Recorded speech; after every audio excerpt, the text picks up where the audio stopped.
Stand for the Pledge of Allegiance. Pledge allegiance to the flag of the United States of America, and to the republic for which it stands, one nation, under God, indivisible, with liberty and justice for all.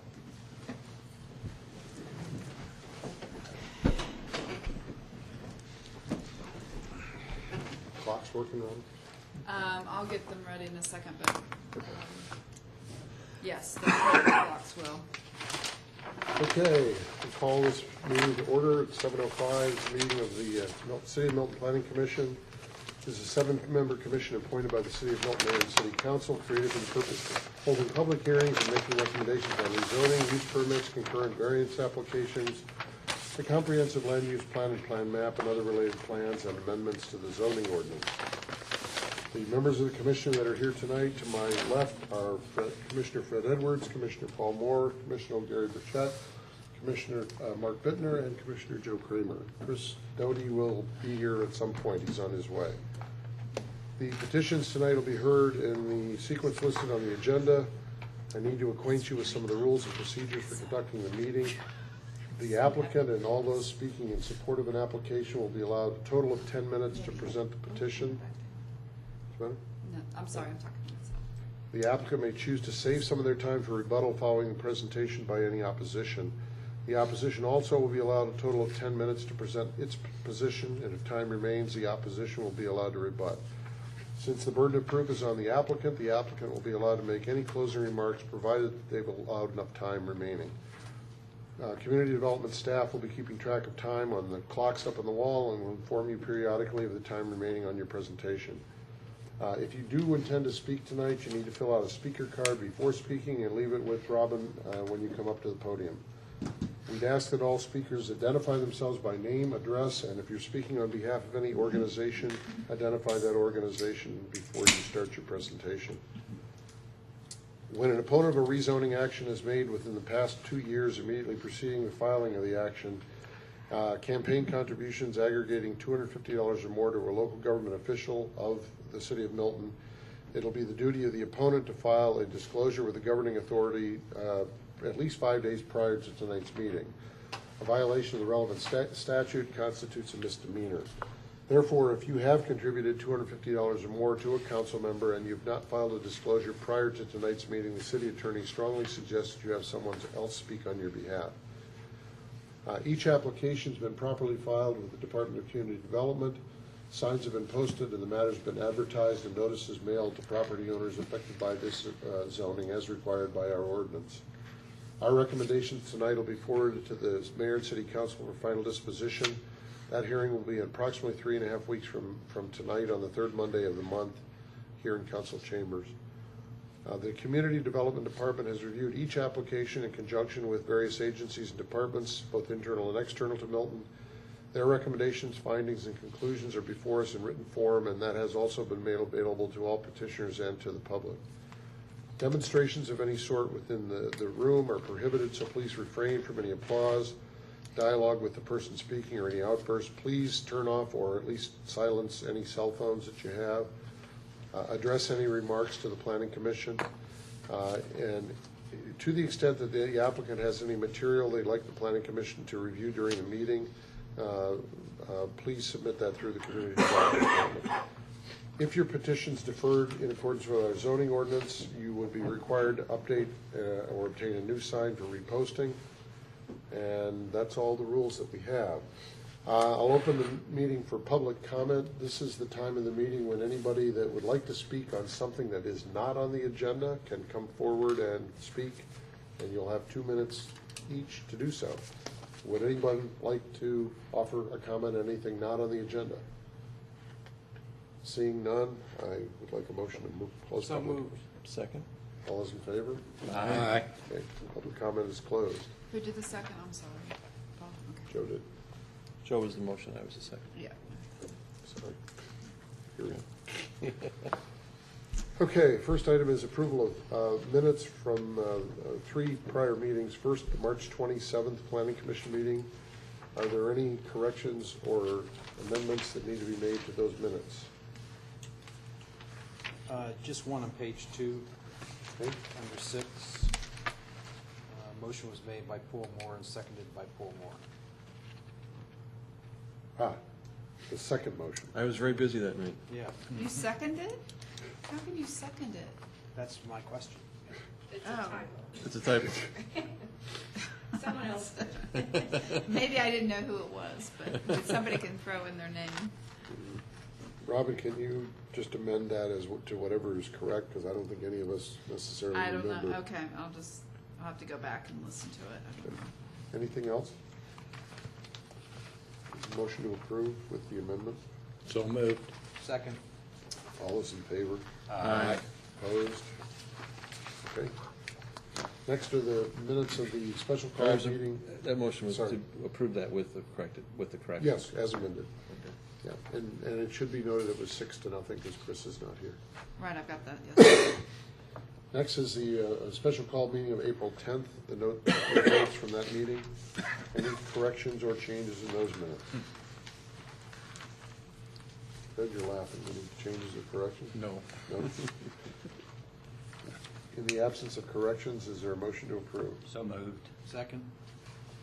Ariel moved and Joe seconded. All those in favor? Aye. Opposed? Unanimous, 6-0. Finally, the minutes of the April 24th Planning Commission meeting. Any corrections, amendments to those minutes? Okay, hearing none, I need a motion to approve. So moved. Second. Motion by Commissioner Moore, second by Commissioner Kramer. All those in favor? Aye. Opposed? That's 5-0 because Chris, oh no, Chris wasn't there, Yeah, so he it's still wasn't 6-0. there. Just gonna count him out twice. Robin, do you want to count the first item, please? Okay, the first item is RZ 12-07, VC 12-04, Red Road, with the frontage of 1,083.97 feet by Red Road Properties. The applicant, to rezone from AG1 to CUP, Community Unit Plan to develop an 18-unit single-family subdivision and a four-part concurrent variance to reduce a 50-foot setback for a new street 10 feet along the east and west property lines, section 64-2397, to delete the curb and gutter and sidewalks for all roads within the subdivision, section 64-2393. And the applicant you have in your packet was a request to defer this item to have further study to figure out exactly what the plan will be, and that's what I Okay. have. I think we were given the choice and we agreed that we were not going to look at what they had proposed. It's given that they'd asked for a deferral, so that's why there was no information here. So unless there's any desire to discuss this one, Paul, go ahead. Just see if anybody from the community is here to speak on it. Okay. And also just, I'd ask for somebody from the applicant just to be here in case you had all any questions too. Are you from? I am. Okay, I got one. Is there anybody here that would like to speak on this particular matter besides the applicant? Okay. I got the message. Is there something you would like to offer? I mean, we've got your written request for the deferral. Is there something else we should talk about? No, sir, I think that we would just ask for you to defer this so we can continue working with the neighbors to reach a resolution on all issues. Do you anticipate being ready for the 26th of June? Yes, sir, we do. Okay. Anybody have any questions for the applicant? We need a motion to defer. Mr. Chairman, I move that we support the request for deferral for RZ 12-07, VC 12-04.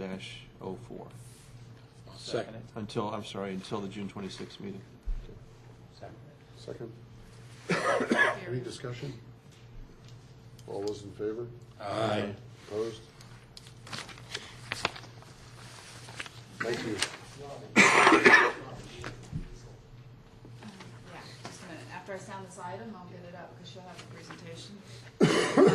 RZ 12-08, VC 1202, 633 North Main Street by Genmark Company to rezone from mixed use to C1 community business to expand a 6,000 square foot retail building by 6,000 square feet to utilize the basement for a total of 12,000 square feet.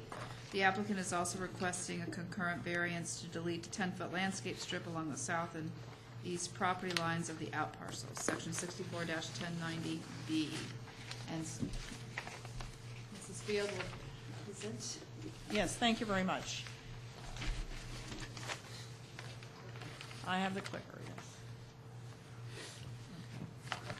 I'm going to be a few minutes. Okay,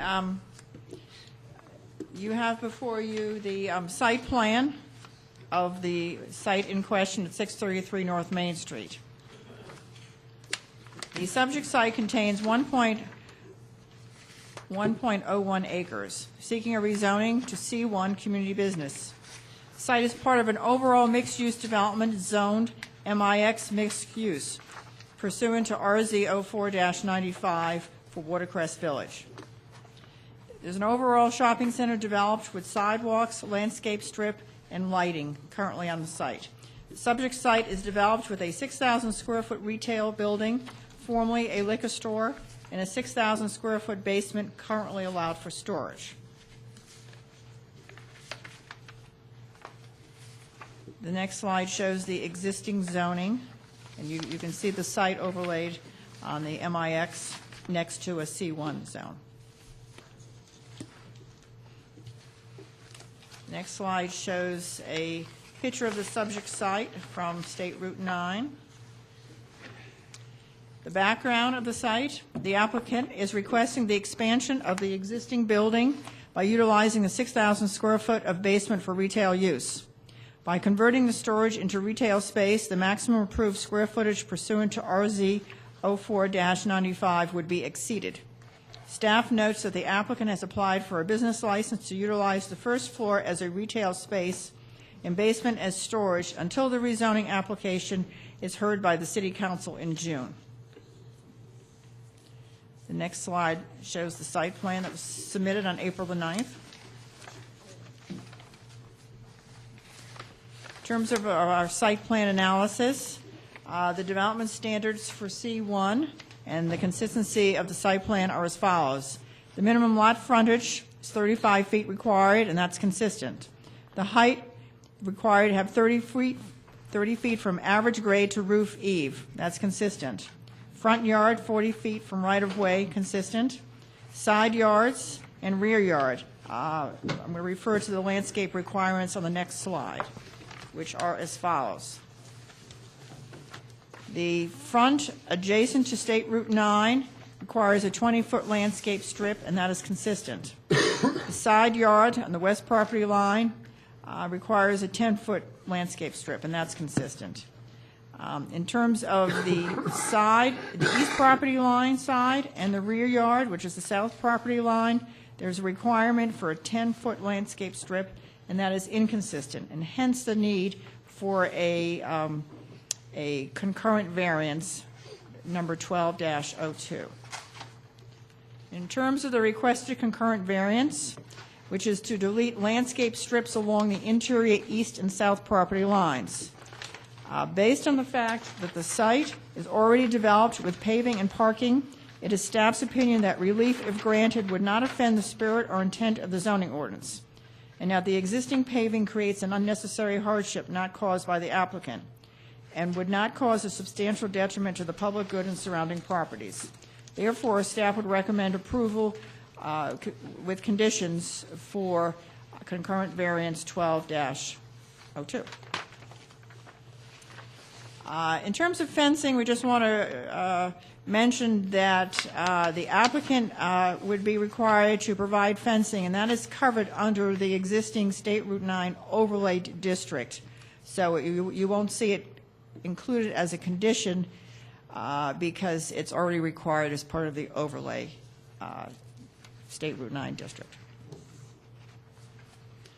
In terms of other site plan considerations, and especially relates to parking, section 64-1410, the site plan indicates 69 spaces within the 1.01 acre site. A total of 48 spaces is required based on the calculation of 4 per 1,000 square feet, and that is consistent. For public involvement, there were no comments from the DRB. At the CZIM meeting, 2 neighbors were in attendance, and they thought that the request was to delete the buffer landscape strip between Winthrop Chase and the development. The applicant's attorney explained that it was a request to delete the landscape strip within the development, and the neighbors were satisfied with the explanation. The applicant submitted the public participation report. In terms of our standards of review, the proposed development will be suitable in view of the use and development of the adjacent and nearby property, which is consistent with nearby development of general service retail and restaurants to the west, east, and north of the subject site. It is staff's opinion that the proposal will not adversely affect the existing or usability of the adjacent properties. The subject site may have a reasonable use as currently zoned MIX mixed use. The 2030 Comprehensive Land Use Plan map suggests retail and service, and the proposed use is consistent with the map's suggestion. The proposed expansion requires a request to rezone based on the fact that by the adding of the retail space, that it exceeds the approved density for the site. Therefore, the applicant is requesting the C1, which is consistent with the 2030 Future Land Use Plan designation, as well as consistent with adjacent and nearby retail development and zonings. In terms of recommended conditions, the specific conditions are attached and are at the end of the staff report before you. The summary includes the fact that the applicant would be restricted to a total of 12,000 square feet for retail, service, commercial, and/or office with exclusions as previously approved by the City Council. It allows for shared parking as approved in the existing zoning, RZO 4-95, and staff recommends approval of the concurrent variance 12-02 to delete the interior landscape strips along the south and east property lines. In conclusion, the proposed rezoning is consistent with adjacent and nearby zonings and uses. In addition, it is consistent with the 2030 Future Land Use Plan, which recommends retail and service. Therefore, staff recommends approval conditional of RZ 12-05 and approval of VC 12-02 to delete the 10-foot landscape strips along the south and east property lines. And that is my presentation, and we'll be happy to answer any questions. And the applicant is also here, obviously, to address you and your questions. Any questions for Kathy before we repeat? Thank you. Okay.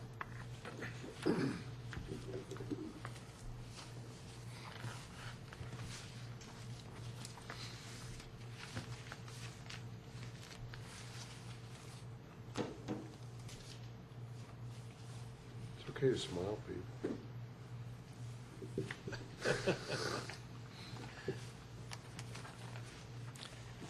Mr. Chairman, members of the Commission, Pete Hendricks, practice law at 6085 Lake Forest Drive in Sandy Springs. I actually had originally zoned this property for Tony Stefasi some years ago when it was within the bounds of Fulton County.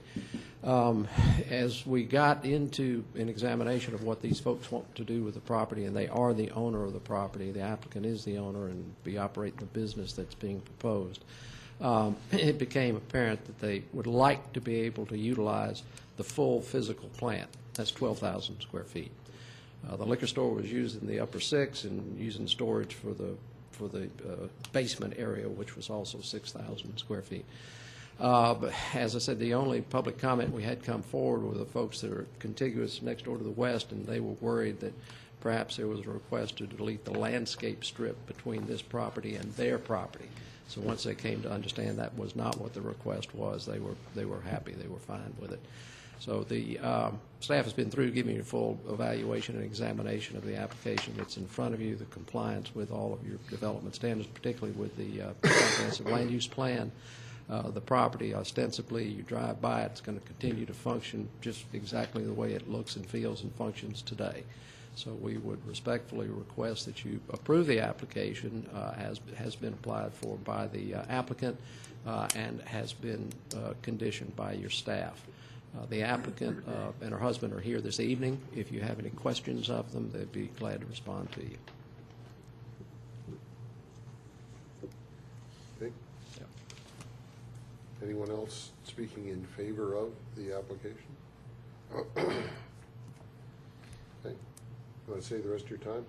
Yes, thank you. Okay. Anyone here that would like to speak in opposition to the application? Hearing none. Need a motion to close public comment. So moved. Second. All those in favor? Aye. Opposed? Okay. Questions for Mr. Hendricks? Is the property been closed on now? Does the petitioner own the property at this point? Yes.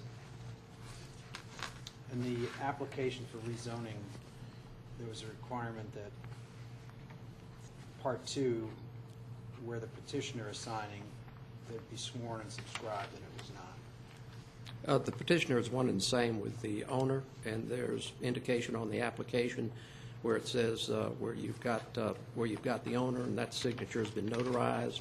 The And- owner is listed as the bank, Georgia Commerce Bank. The bank at the time, maybe an application, the bank still. Yeah, the bank, your owner has got to, unless we submit a copy of the contract showing that they've got the right under the contract to be able to move forward with it, as long as your owner signs and notarizes, that has always been the standard. Well, that's not what the form says. It says the owner signs Part 1, notarizes it. The petitioner, who at that time was not the owner, signs and has it notarized, and it's not. The standard has always been in the past, unless, if your rules have changed, I apologize for that. Well, But- I'm just reading the form. It says, notice, Part 1 and/or Part 2 below must be signed and notarized when the petition is submitted. It's not. Well, if you'd like, we'll be glad to correct that for you.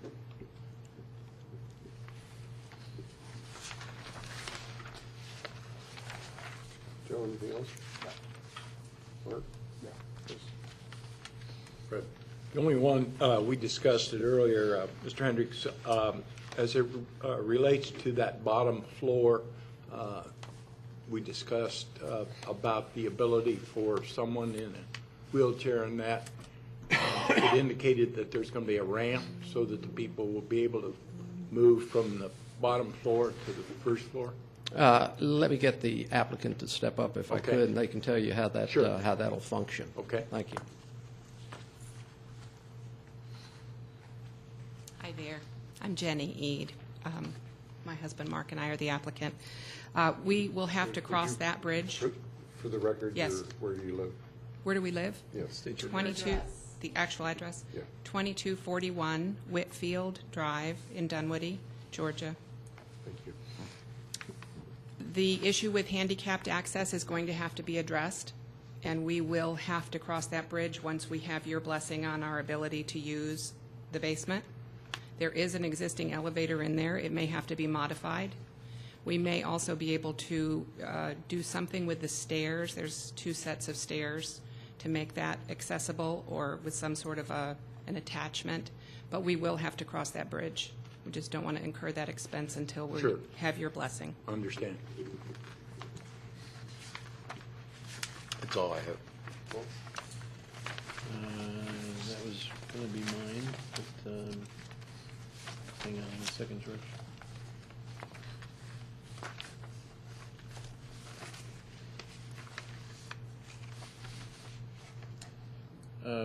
It's just a confirmation from staff, and possibly the petitioner may just confirm it, just to confirm the discussion we had earlier, that because this new owner does now have responsibility for frontage on Highway 9, they'd be held to the Highway 9 standards that would include the recommendation, or actually not a recommendation, it's not a requirement of the 3 or 4 board fencing. Is the applicant aware of that and willing to comply with that?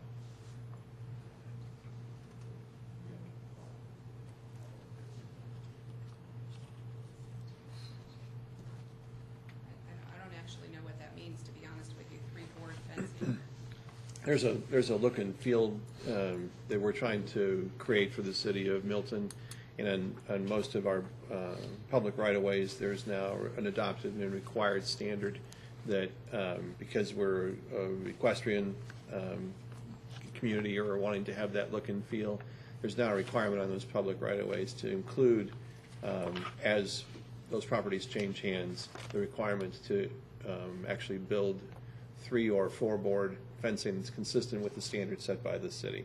Just wanted to make sure you were aware of that standard, because it is, Highway 9 is obviously a very big part of what Milton's look and feel is when you're coming into the community. And so, We certainly want to comply with anything that you require of us. That's important to us. We're part of a strip mall almost. If you look at the yeah, I'm very shopping familiar center, with, so I'm familiar with where you are. I think that would probably affect the whole complex. It might look funny if we did it just in front of our Well, little it's- piece of it. Actually, that's the very question that I asked, because we are holding you to a standard by doing that. So my question was to staff whether or not the greater, the whole of the development would be required to do that. And unfortunately, the whole of the development is not necessarily required to do that, but you would be. And we, of course, look forward to the additional development that would come. We know that there's some additional out parcels on that same, in the same larger development that will be held to the same standard that you are, just at a later date. I mean, So the other out parcel, when they come in for land disturbance permit, we would require them to do the fencing, and then there would only be a small gap, and we would go to the property owner or the developer or the owner of the shopping center to ask them also to finish it. But that's the entrance, so there's really not even that much left. So yes, I mean, it's because you're rezoning and you're required to comply with this. So it's a four-board equestrian fence. If you're familiar with Target up here around the corner. I guess we'll look at it on our way out. Yeah. It's- I just wanted I to know make- it looks, I mean, all of, everything here looks very attractive. The city of Milton is lovely, so I get what you're Yeah, I just trying wanted to to make sure do. you were aware of the requirement, and we didn't want to catch you off guard on that. Obviously, we have, You and our did, but apologies that's for that. okay. But we look forward to your cooperation with that to help us, implement the look and feel that we're after. Certainly. So, thank you. Thank you. That's all I had, George. I have one question for the applicant or Mr. Hendricks, whenever they're ready. What is your intent with respect to the monument sign? Do you want me to answer that? We have applied for a permit, which I believe was granted for us to leave the exact signage as it is. We're just changing the board, the changeable pop-out, part, yeah. the plastic part. So the sign that's on the building and the signs that are in front of the monument sign that's on Highway 9 will look exactly the same, only it will say Southern Comforts rather than Southern Spirits. Very good. We could have just changed a few letters, but And also just a comment from staff that we're requiring them, they cannot be internally lit for the monument sign. They'll have to have their lighting done from a landscape Does plan. that monument sign conform to the current sign ordinance? According to, yes. Because the sign sizes were done right after we became a city and that sign was permitted. But we've also reviewed it and it's compliant, so. Okay. The only other question I had, and maybe this is really one for staff, is the variance is for both the south and the east property lines, right? Am I correct? Yes. Yes. Maybe it's just I'm looking at the drawing incorrectly, but I'm having trouble understanding where the east property line is, and is the east property line truly right adjacent to the curb on this drawing? Isn't that drawing? The east property line is the back of the building, isn't it? That would actually face the Wow. interior of the development. This is, No, the east property line is the right, I mean, the left-hand side of the building as you face it.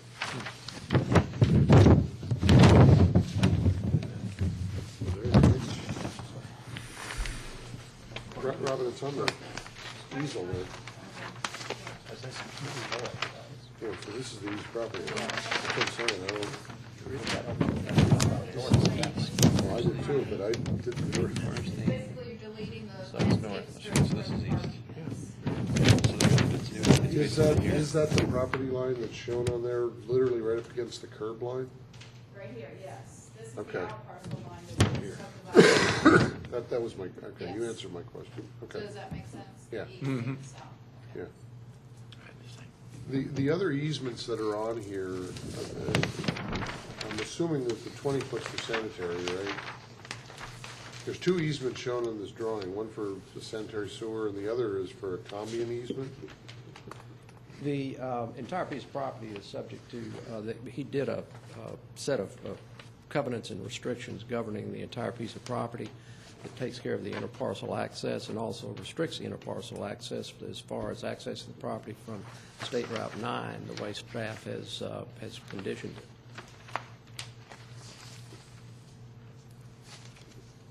I guess what I'm asking, Pete, is what is that combine easement for?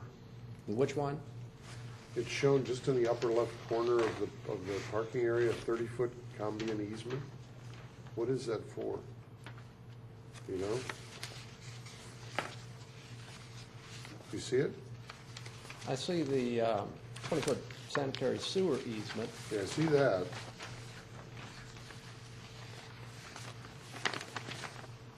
See the drop inlets to the rear of the property.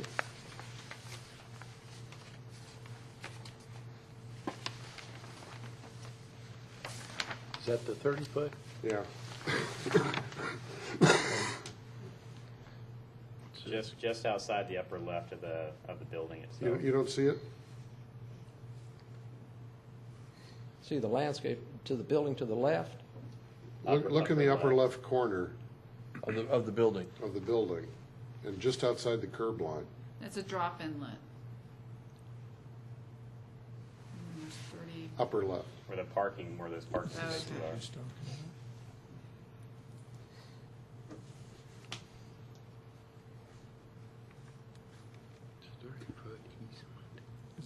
Yeah, I see the, if you're talking about it, I don't see where there is a width, but coming up to Highway 9, you see a depiction of what is a drop inlet. You see the sewer, stormwater going underneath, and then you see the designated squares for the drop inlets. Right, and I see that. In front of the building. Right. It's right at the corner of the building, if you look very to the left of it. Look at the left-hand drop inlet, D1. It's right below there. Combined easement. So there's a note that says 30-foot combine easement. Yeah. Maybe it's not on your drawing, Pete. Yeah, I've got it. I see what you're talking about.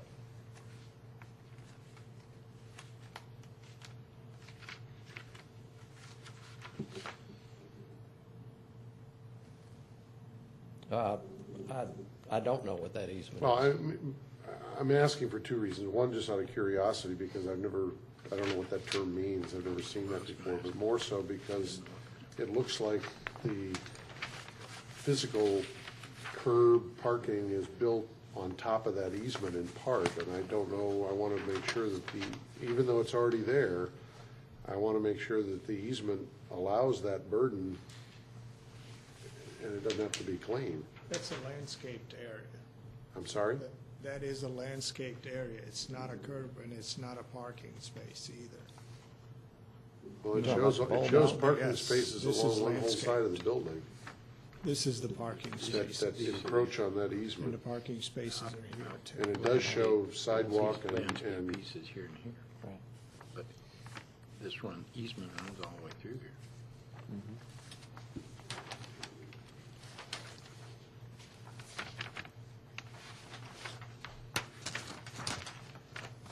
Maybe it's I'm looking at a combine easement. The 30 feet is actually here to in here. Rather than the 20-foot landscape. And this dashed line to that dashed line. Right. I'm assuming that's the easement document. George, if you'll look in the upper right-hand corner, you see where it's indicated 20-foot sanitary sewer easement. I see And the that. distance to the sewer line is, as you continue in a left direction going in front of the building. Yeah. That is the same distance, the same spacing. So I would rather imagine that may be the limitations of the maintenance easement for the sanitary sewer line.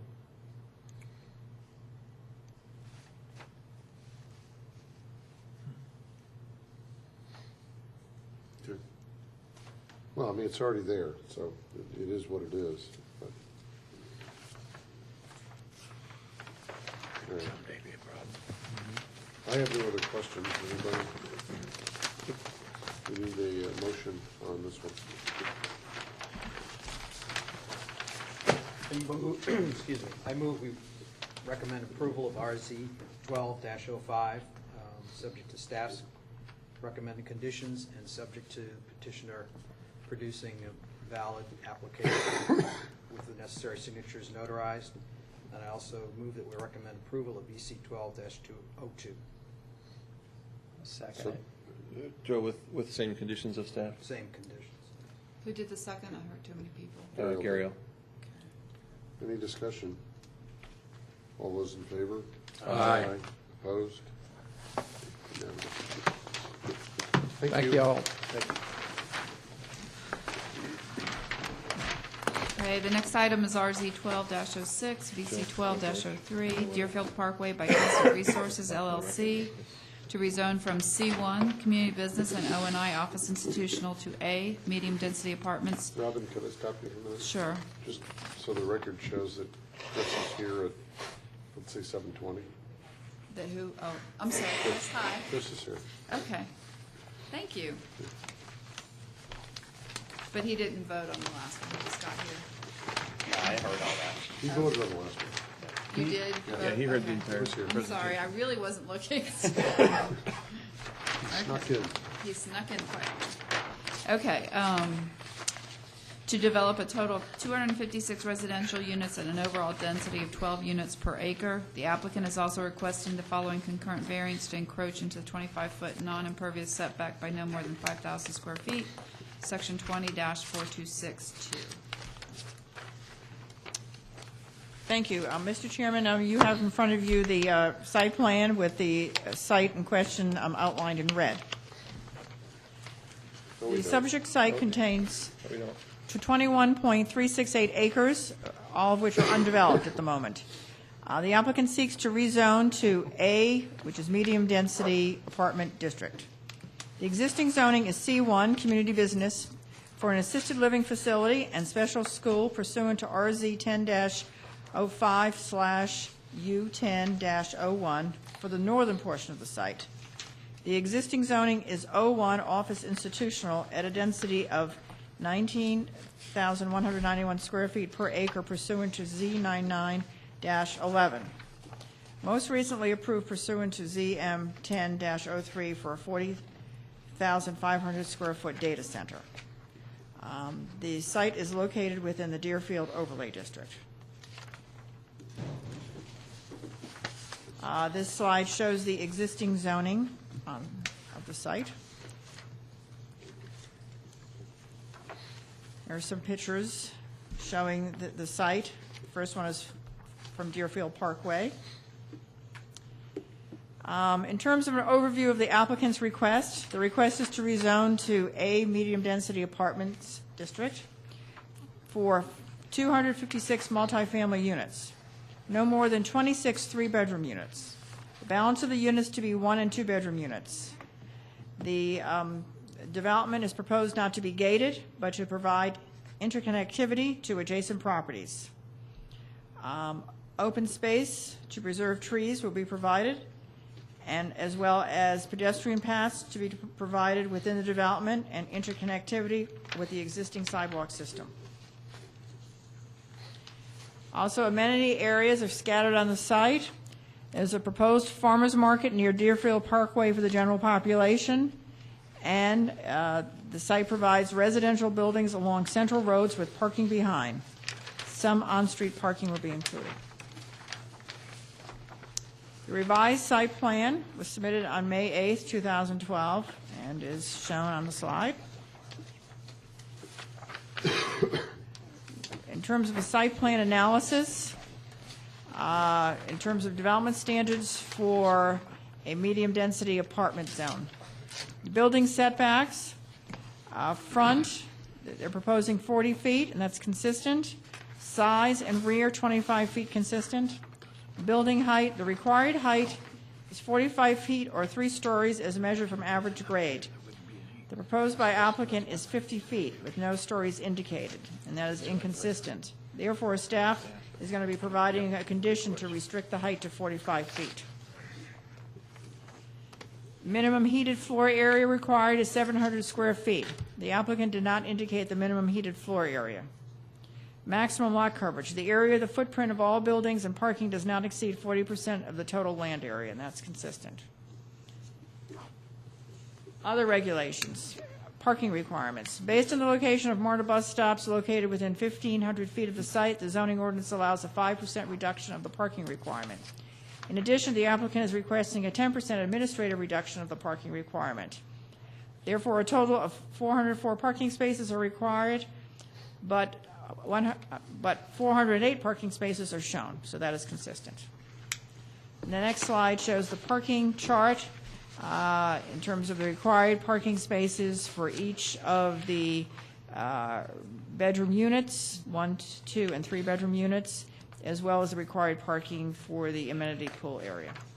And you can see the total would be 404 spaces required.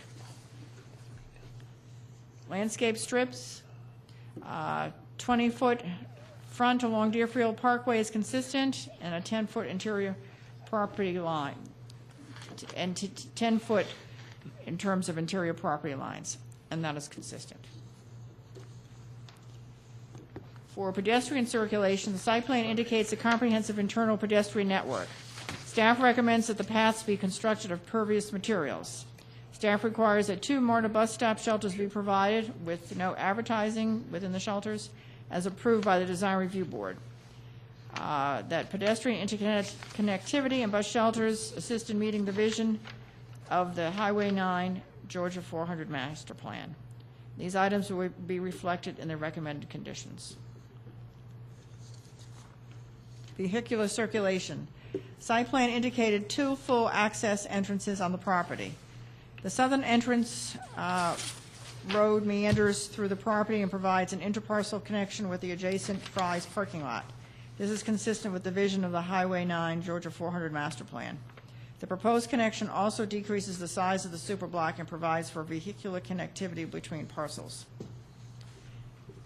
Staff is requiring a 3rd entrance, a right-in, right-out access on the northern portion of the site to eliminate the dead end on the plan. Staff is requiring interparcel access with the southern adjacent property owner, which is currently undeveloped, but requires interparcel access as well to the subject site. These access requirements will be reflected in the recommended conditions. In terms of VC 12-03, to encroach into the 25-foot non-impervious setback by no more than 5,000 square feet. Staff has determined that the retention facility, whether earthen or walled structure, is permitted within the 25-foot non-impervious setback. Therefore, staff recommends withdrawal of this concurrent variance. It is not needed. Comments from staff and from those outside the agency. The city arborist has reviewed this plan, and he feels the applicant should work with the existing conditions of the site as much as possible rather than modifying the site for mere simplicity. Existing topography and vegetation should be given strong consideration. Excuse me. Per the revised site plan, approximately 11 specimen trees are proposed to be removed, equating to 143.7 tree density units to be recompensed. Recompense required will be 205 4-inch caliber hardwood canopy trees. Specimen trees removed or preserved may vary. Final count will be done during the land disturbance permit process.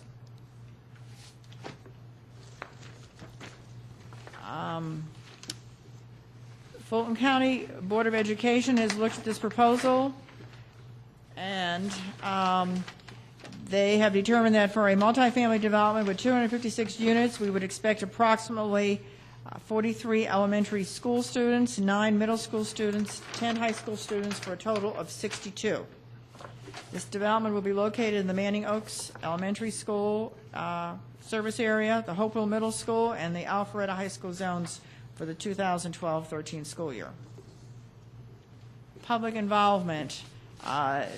This plan went before the DRB, and their comments were that they thought that it looked beautiful, it was gorgeous, surprised that it was not gated, and they applauded the embracing of the retention pond and expanding on it.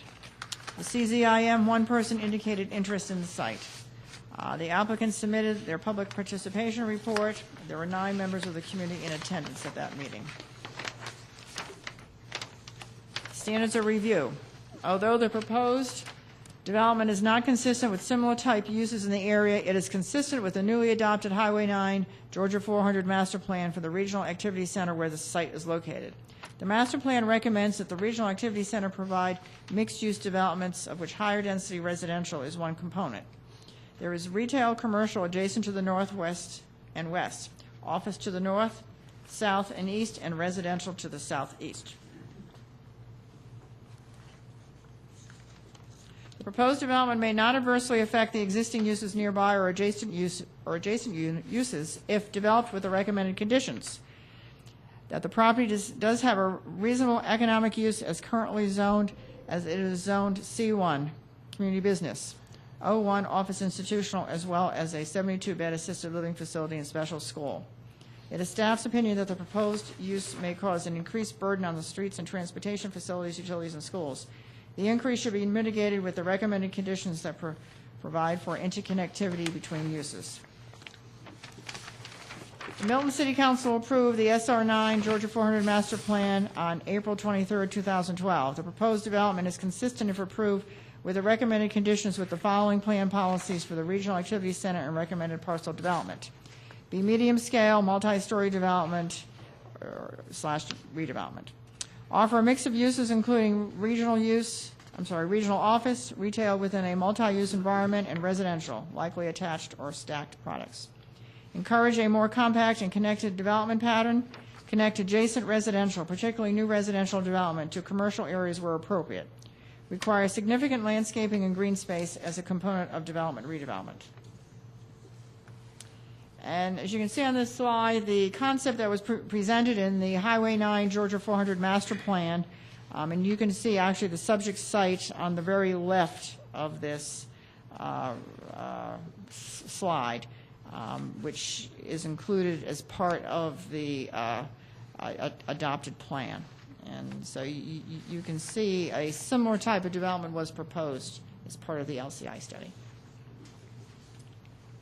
Based on the recent approval of the Highway 9 Georgia 400 Master Plan, specifically the Regional Activity Center of which the site is located, the proposed multifamily development is consistent with the plan's recommendations for the area to be developed as mixed use and to provide increased interconnectivity for the Regional Activity Center. Staff notes that the proposed rezoning will not have a negative effect on the environment and natural resources based on the fact that the site plan indicates compliance with the required stream buffer and non-impervious setback. Staff has determined that the concurrent variance VC 12-03 is no longer needed. The site plan indicates that some of the specimen trees will be preserved as well as open space will be provided along the eastern property line and the area in the central area of the site.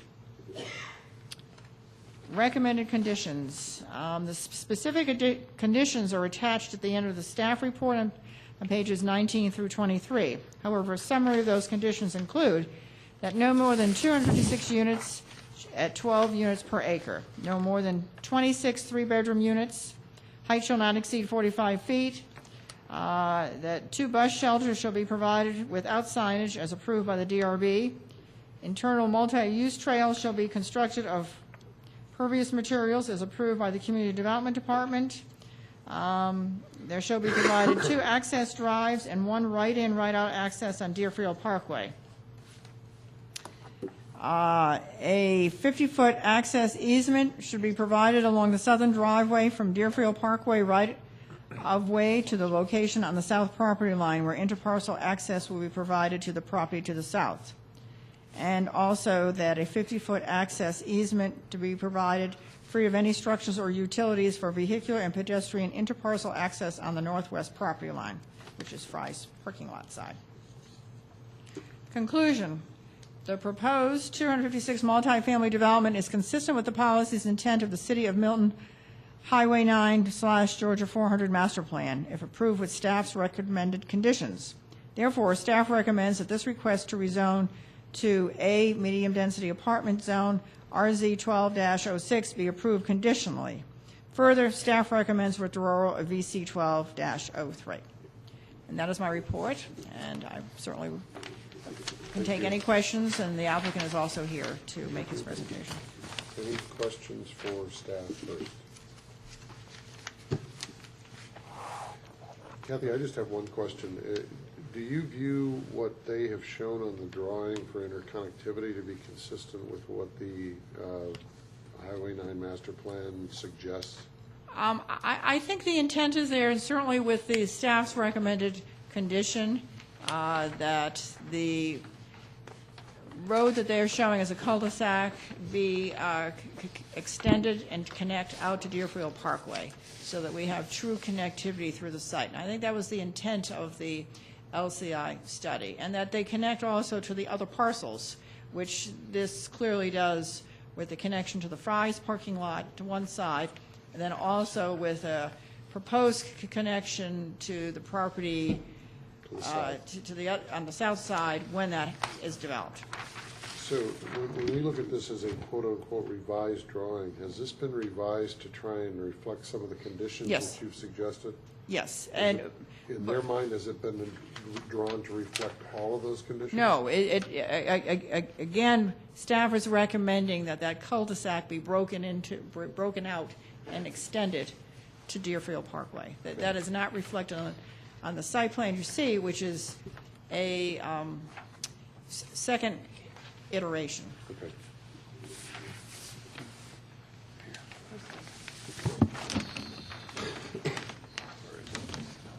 Mr. Hendricks?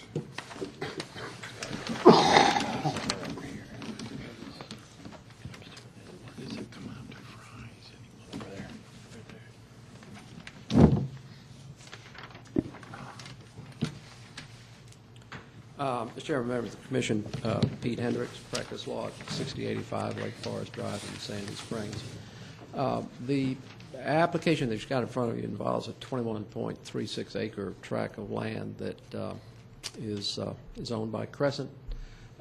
Originally, when I rezoned the 540 acres that constitutes Deerfield back in 96 and 97, Crescent was one of the first non-Hines purchasers of property within the overall development. So they've been a part of the Deerfield community and now the community of Milton really since inception of that development.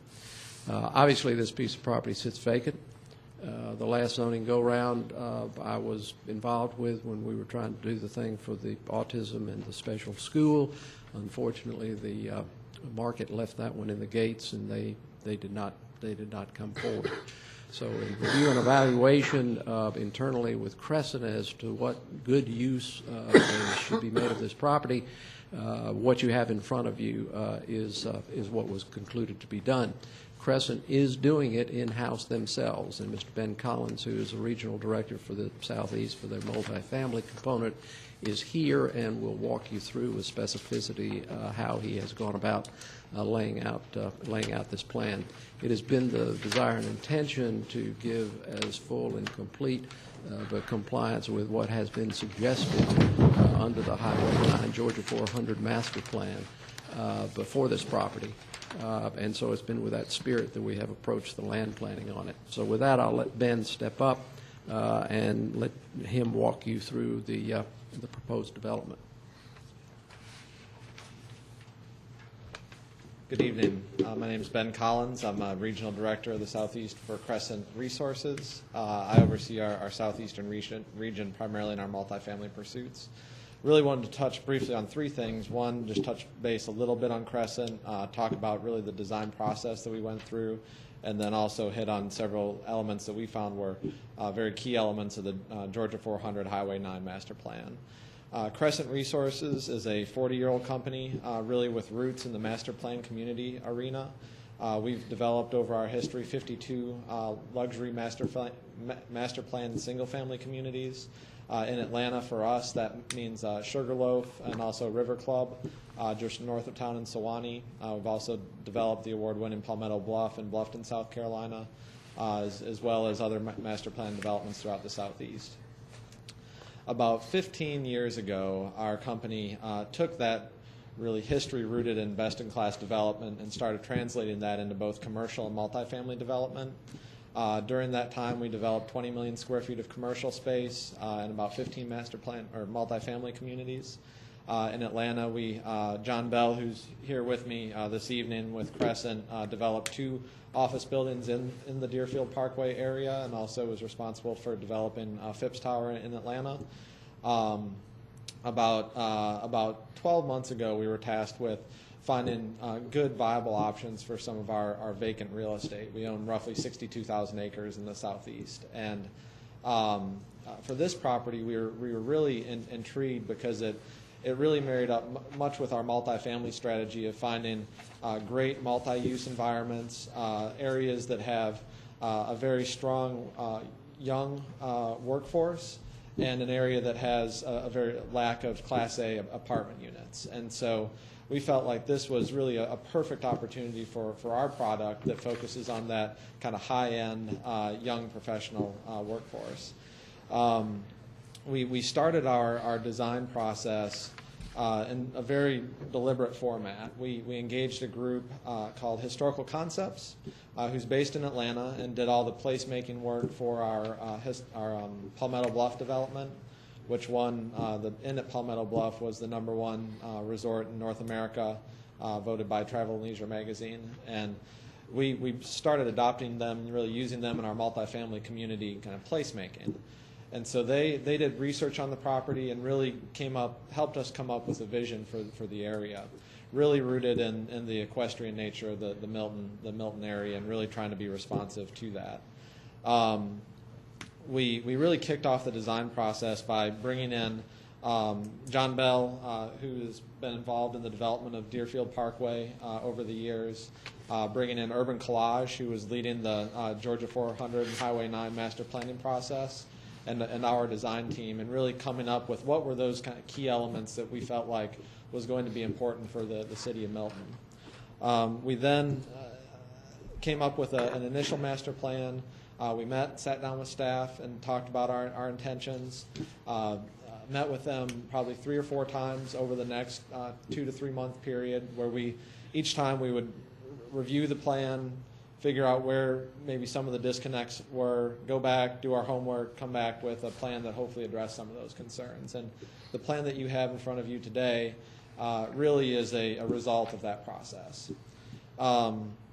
Several of the key elements for us really coming straight out of the Highway 9 plan were vehicular and pedestrian connectivity, creating a multi-use environment, creating a transit-oriented residential community where both was very walkable to retail and employment amenities, as well as had transit options for folks, and really creating a special place. This is such a integral site to particularly the Georgia 400 and Highway 9 master plan. We really felt like we needed to create a very unique and special place in this community. And then really finally, in order to create that multi-use environment, we wanted to find ways that we could really engage the public and have several aspects of our community that would actually be open to and usable by the public. And with that, I wanted to walk you through just very briefly our plan. This is just a general location map. You all know that. This shows a 5-minute and 10-minute walking circumference around the site. You can see all the retail and employment amenities in the area. And just jogging through quickly, these are just some of the conceptual imagery that we came up with through Historical Concepts that really reflected that old sort of equestrian and farmhouse nature. We've incorporated things such as a clubhouse that would be in the character of an old farmhouse. We've incorporated a wet stormwater pond that would have an old boathouse on it. We'd rent mountain bikes and kayaks perhaps out of that boathouse. We've created a sort of a community meeting space, this outdoor amphitheater, which is set in the middle of our property, could have acoustical music performances on the weekends or what have you. These again are just some of the other imagery. The site plan you see here, really several of the very important things for us were to, and really for the city, were to provide the connection north or east and west through the property to Fry's, and also provide a very kind of strong north-south connection through the middle of the property, creating that block structure, but also respecting what we're really doing and trying to recreate that old equestrian, farm type of feel. We've got the farmhouse, we've got several smaller cottages. We've really broken up the scale of the buildings. You can see that we really don't have any, very few large buildings up on Deerfield Parkway. We've created that amphitheater in the middle of the property along with walking trails that really connect throughout the property. I will say that we are okay with the connection to Deerfield at the north side of the property per staff's request. We had not talked through the connection to the southern property with staff in detail yet, and so we do want to talk about what the intention is there. We had not previously contemplated that, so that is the only item really that we wanted to explore. I think if it happened, obviously the way the site plan is set up towards the southern edge of the property, we wouldn't have a problem with that either.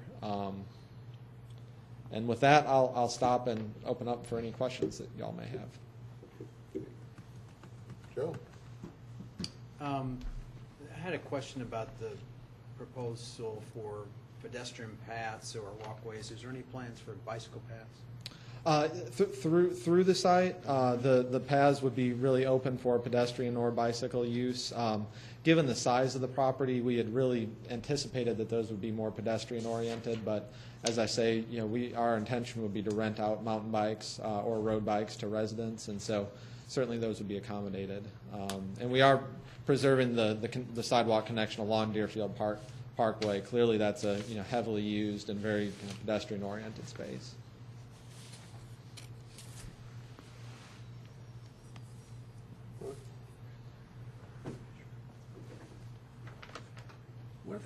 What are the guest cottages? Are those apartments? They would be. We have tested this on several of our developments. We actually it's modeled after our inn at Palmetto Bluff. The design would be very much in line with what we're doing down in Bluffton.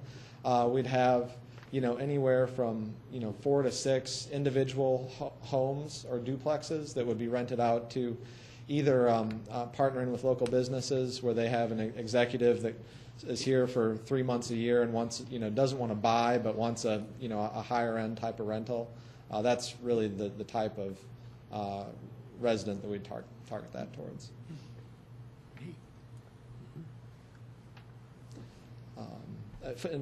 For the record, I did want to mention, Mr. Hendricks reminded me that we did want to officially withdraw the variance that we had provided, and researching that with staff, we feel like the current design already does accommodate for that. So I did want to clarify that. And just while you're on that topic, just to clarify, the staff's recommendation is either earthen or I don't recall the other terminology was or walled, and is the intention for it to be earthened without any structural construction? That is fine. That is we don't have an issue with that. We think that in order to preserve as many trees as we possibly can, that would be the right solution. So we have very commonly used that type of pervious material in those more delicate type of areas. So we're fine with that.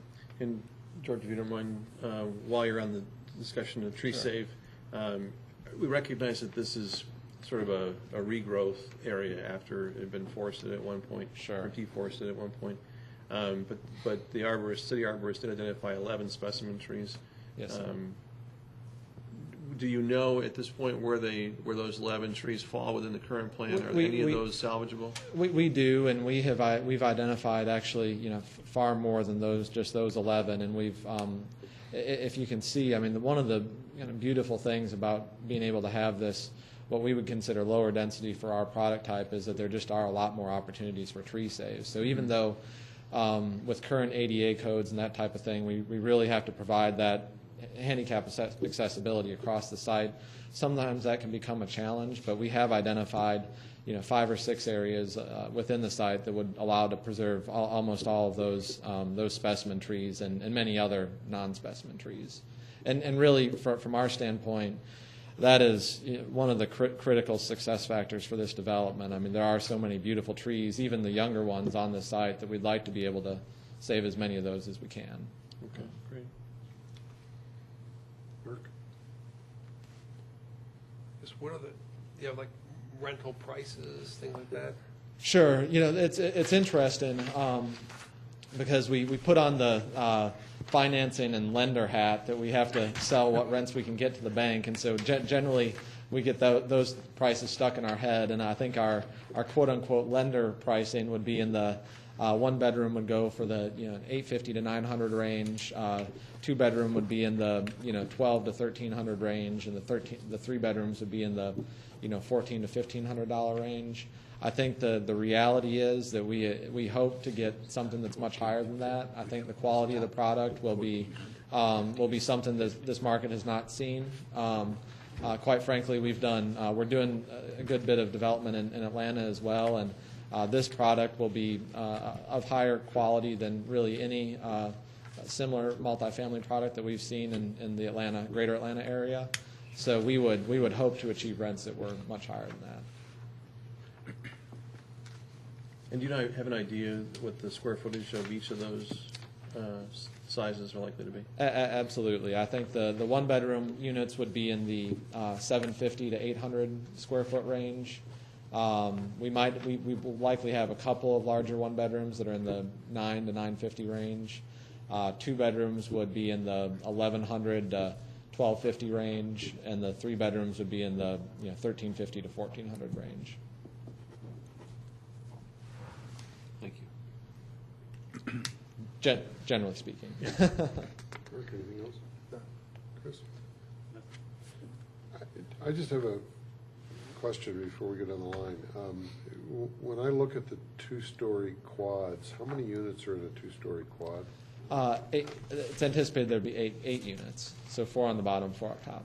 So if I look at this right, I mean, you've got 10 buildings that have 24 units and 2 buildings that have 8. That's the whole 256. Where do these individual cottages go? There is an opportunity that, and we've studied that. I mean, we've provided just a tweak of flexibility in the plan. I would say that, what will likely happen is one of those 24-unit buildings will go to a 16-unit building, or we don't know exactly where that would be today, or those 8-unit buildings might go to a 4-unit building. We hadn't figured that out 100% yet.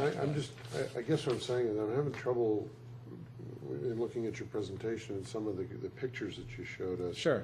In relating those architectural styles to 24-unit buildings. Let me where those individual buildings don't appear here. Absolutely. Let me fast forward just a couple of slides. This is a depiction of some of those lower scale one-story buildings. But these would not be residences. These are amenity buildings. Correct. That building on the right would be a residential building.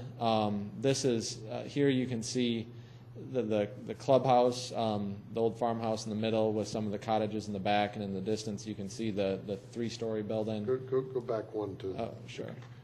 You're saying the one on the right is a residential building. Is that that building as drawn? Again, going back to our process with historical concepts, really we have them kind of cast the vision for the development, and then our kind of production architect will come in and sort of translate that into reality. I think that building on the right would likely be a 4-unit, 1-story building, maybe with a 2nd story. To go to the 24-unit building really quickly, that's a depiction of what the 24-unit building could look like. So it's really depicting a lot of that same kind of character with some of the vertical siding, significant amounts of stone veneer, really in that kind of farmhouse type vernacular. Gary. As you know, Mr. Collins, there's quite a number of apartment complexes within Sure. 5-mile radius of, Sure. of this location. What's the occupancy rate on these apartment complexes? I mean, we've seen them in the low to mid-90s. Low to mid-90s. Generally. And generally speaking, the nicer the community, the higher the occupancy is today. Okay. These architectural drawings we're looking at, are these what you estimate they're going to look like, or are these set in stone? I will tell you that if we are successful on June 18th, that we will give this very picture to our architect and say that this is what we want to see. So, I mean, I'd say as far as the general depiction of what we're presenting, that is what we expect we will have. Okay.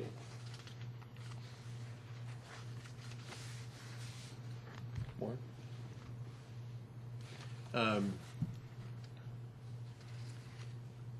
Yeah, I'm grasping from some of the things that you've shared with us. Sure. Obviously, there's a difference between what's set in stone and what's conceptual at Sure, this point. And absolutely. I like what I'm hearing in terms of the look and feel and Sure. the intent to maintain green space and whatever. Sure. And there are some hard standards that we're still going to obviously hold you accountable to Absolutely. when we get to the hard drawings on that stuff. One of the things that staff notes in their assessment of the project at one point, at one of the depictions that was presented to them, is that in some of the parking zones that there was not sufficient landscaping space being dedicated to what the standards Sure. are. And I'm assuming that we can trust you to fix those kinds of things by the time we get to the hard drawings rather than conceptual. Absolutely. I mean, we would anticipate that we would fully adhere to every requirement staff has of the development. We agree at this sort of still really conceptual level of site plan. I mean, I say conceptual, I mean, we've done hard survey, we've gone through, we've figured out, making sure that we're checking all the general boxes. I would say that it's not, it's 80-85% tightened up. I think that going from that 85 to 100% tightened up, those are some of the very things that we would make sure we addressed. Yeah, you're asking us to consider a little bit softer, list of, Sure. production at the end of the day than we are used to when Sure. we're looking at some pretty hard standards that we've held people accountable to. Sure. We've got some very specific guidelines that are put upon you guys by the Highway 9 overlay, now with the LCI, et cetera, et cetera. That's right. So we're on a wing and a prayer, being asked to accept what is normally a hard standard of X, Y, and Z will be X, Y, and Z. Sure. There's nothing you can tell me that's, Yeah. I'm not asking for you to guarantee anything, because Right. you can't. Right. But just, one more measure of those kinds of things that I'd like you to be thinking about is that we've got a 50-foot height, maximum height standard, for example. Correct. I look at the, what I think is a terrific looking drawing of the larger structure that probably would exceed 50 feet. Doesn't mean that an exception can't be made to accommodate that, but at this point, just be aware that there's a hard standard of 50 feet max. Right. Or 45, I'm sorry, you're 45. suggesting it was 50, and your hard standard is 45. Based on our interpretation of the height calculation and talking with staff, every jurisdiction handles it a little bit differently, Right. and we believe that the 45-foot requirement, that we would be able to adhere to that with this type of building, that we would it's stay an average within from that. standard grade, that That's kind. right, yeah. Okay. I think that was it for me, George, thank you. Looked very exciting. My compliments to Well, you. we appreciate it. We're, Couple of things, or only one other thing. This conductivity into the fries, and this may be staff, how would that work? In other words, is that the back of, I guess it'd be the back of fries, would you have entrance into their parking area? Or would, I can comment on that, Okay. and if staff would like to, certainly. We understand that one of the very important elements of the Georgia 400 Highway 9 plan was to provide vehicular connectivity at this point. If you look along the entire back rear of the property, Right. most of the areas, it's nearly impossible to make that happen. This was one area that we felt like you could make that future connection. We would set up our site to be able to connect to that site.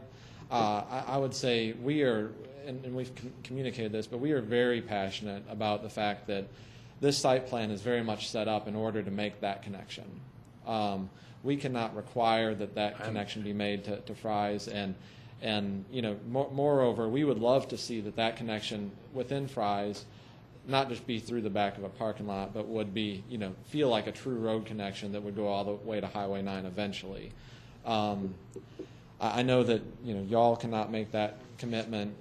That would be something to be taken up with Fry's. That's what we would like to see. And so we'll set that up to happen. But knowing that we're going through, fairly great, expense from a site plan standpoint to do that. Very good. Is that fair, Robin?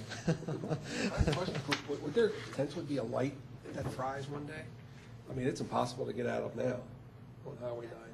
Yeah, when you leave Fry's, Right. I mean, to make a left and go south is almost impossible, and it's hard to go north. I mean, so if You you know, Highway 9. Yep. No, I think there's been contemplation about, like, if there would ever be a light added, would be maybe more on the Walmart property. To get out- A to little get bit out of further that- south, yeah, but, it's tough to get out of there yeah. now. Well, that worked too. I mean, you come down out of Fry's as you do now Just break to the Walmart, so it still worked, because your point, Mark, is that if that was a freeway going through there, Right. we'd have a lot of traffic trying to get out on the 9 there. Sure. I can see that happening, so. Yeah, I think our intent, and I think that it was staff's intent, was to just make that a kind of a soft secondary kind of connection that Right. would help, disperse traffic some. For us, I mean, we really would love for our residents to be able to walk to all the retail, amenities in the area, and that's one of the reasons that connection, frankly, for us is much more important than the vehicular connection. I've got a couple of fairly disparate questions here. On the drawing that you've got up on the screen, is that little cupola, or whatever you want to call it, on the top of the building strictly decorative? It is. There's no access to that from inside that unit? There is not. Okay. And what about the two on either side of that? Are they for ventilation purposes or just decorative purposes? Decorative. With respect to staff's recommendations, or conditions, I should say, the recommended conditions, one of them was that there be mixed uses, including office and retail.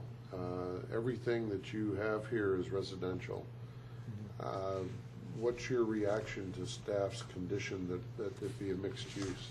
Sure. Well, we've talked really at length with staff about that. I think what our goal was to provide was both the residential use really within a multi-use area. You look at this general vicinity, and there's a tremendous amount of retail and employment, and not that much residential within that sort of 10-minute, half-mile walking radius from the site. That was one. Two, we wanted to provide several community-based amenities. So we provided the amphitheater.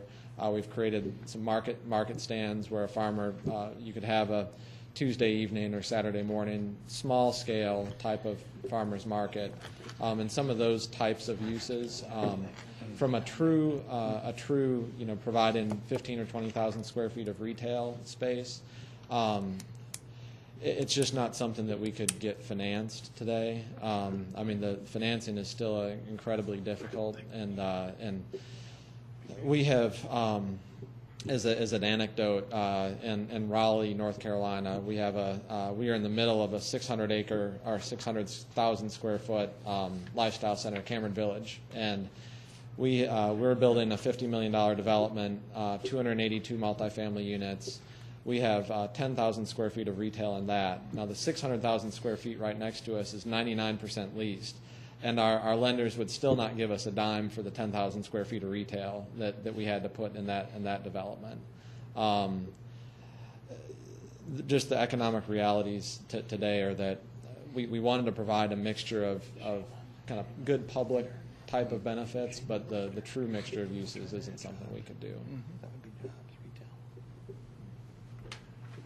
I guess this is really more a question for staff. I guess what I'm really kind of driving at is, I mean, things can change over time, but is A zoning the right zoning for this if we really expect at some point that mixed use is what we really want here?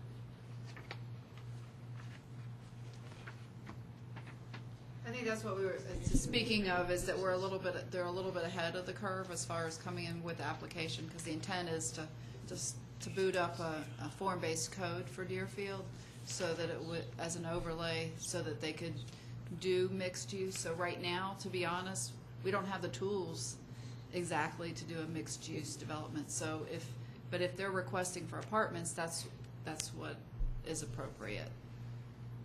But to do a true mixed use, they would need to come in with office and commercial along with their residential to do a MIX zoning.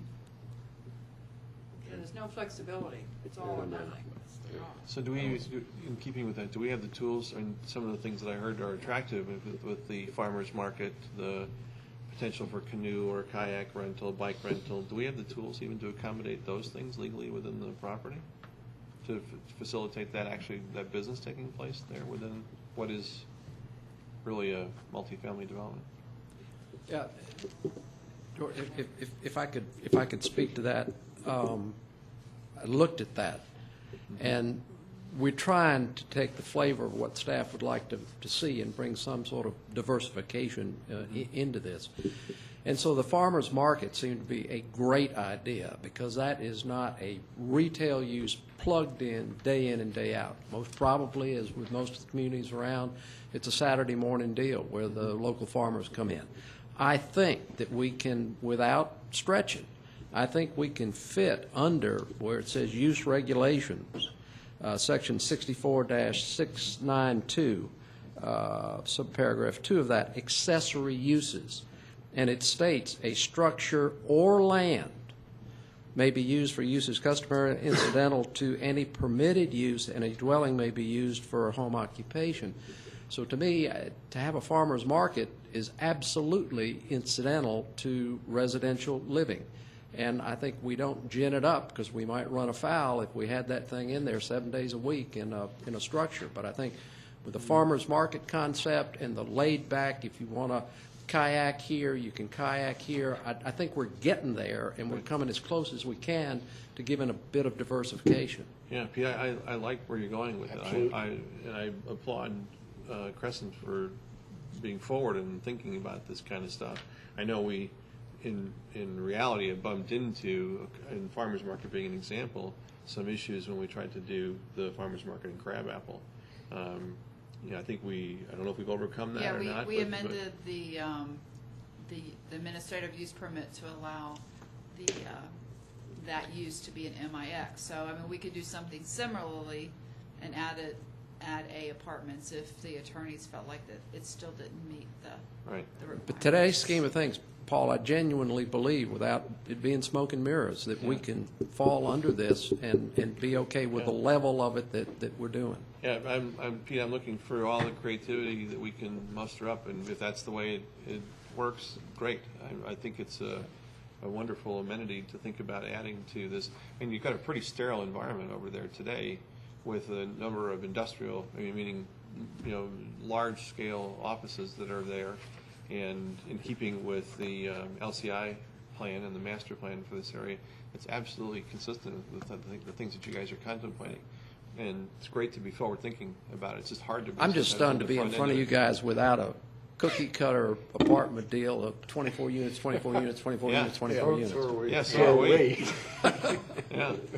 That was to my point earlier. It's a little, we're used to having to have the hard rules stuff in front of us. This is a little softer than that. Personally, I'm maybe speaking out of turn on it, but I'm enthusiastic for it. Because it is forward-thinking, and it allows me personally to deal with some of the softness of it rather than the hardness of it and the black and white of it, because I think it's moving in the right direction. It's inconsistent with where we've been historically. Doesn't mean it's wrong. Conceptually, I agree with Paul. I guess my big concerns are two, really. I want to make sure that what we're looking at as the design is what we end up with and not something different. And two, that the walking trails are built wide enough to accommodate bicycles. Those are my two big concerns right now. We would be open if there was a specific width of trail that we wanted to do. I mean, I think that we would want to be able to meander that, have some flexibility on that. But I think generally speaking, certainly we would want to accommodate bicycles as well. But we have those outlined. That is outlined. We have some Okay. trail standards. I don't know if it off the top of my head. Okay.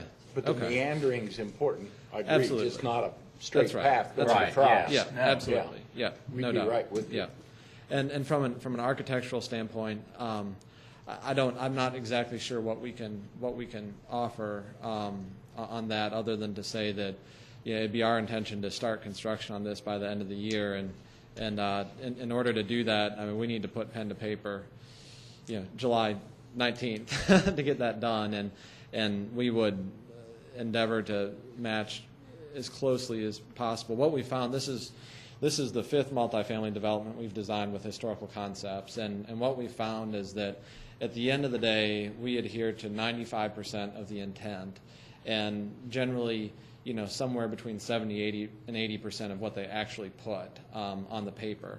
Historical concepts is not a multifamily architect, so they don't know, all the, which is why we love them. They're not restrained by the last, 10,000 units that they've designed.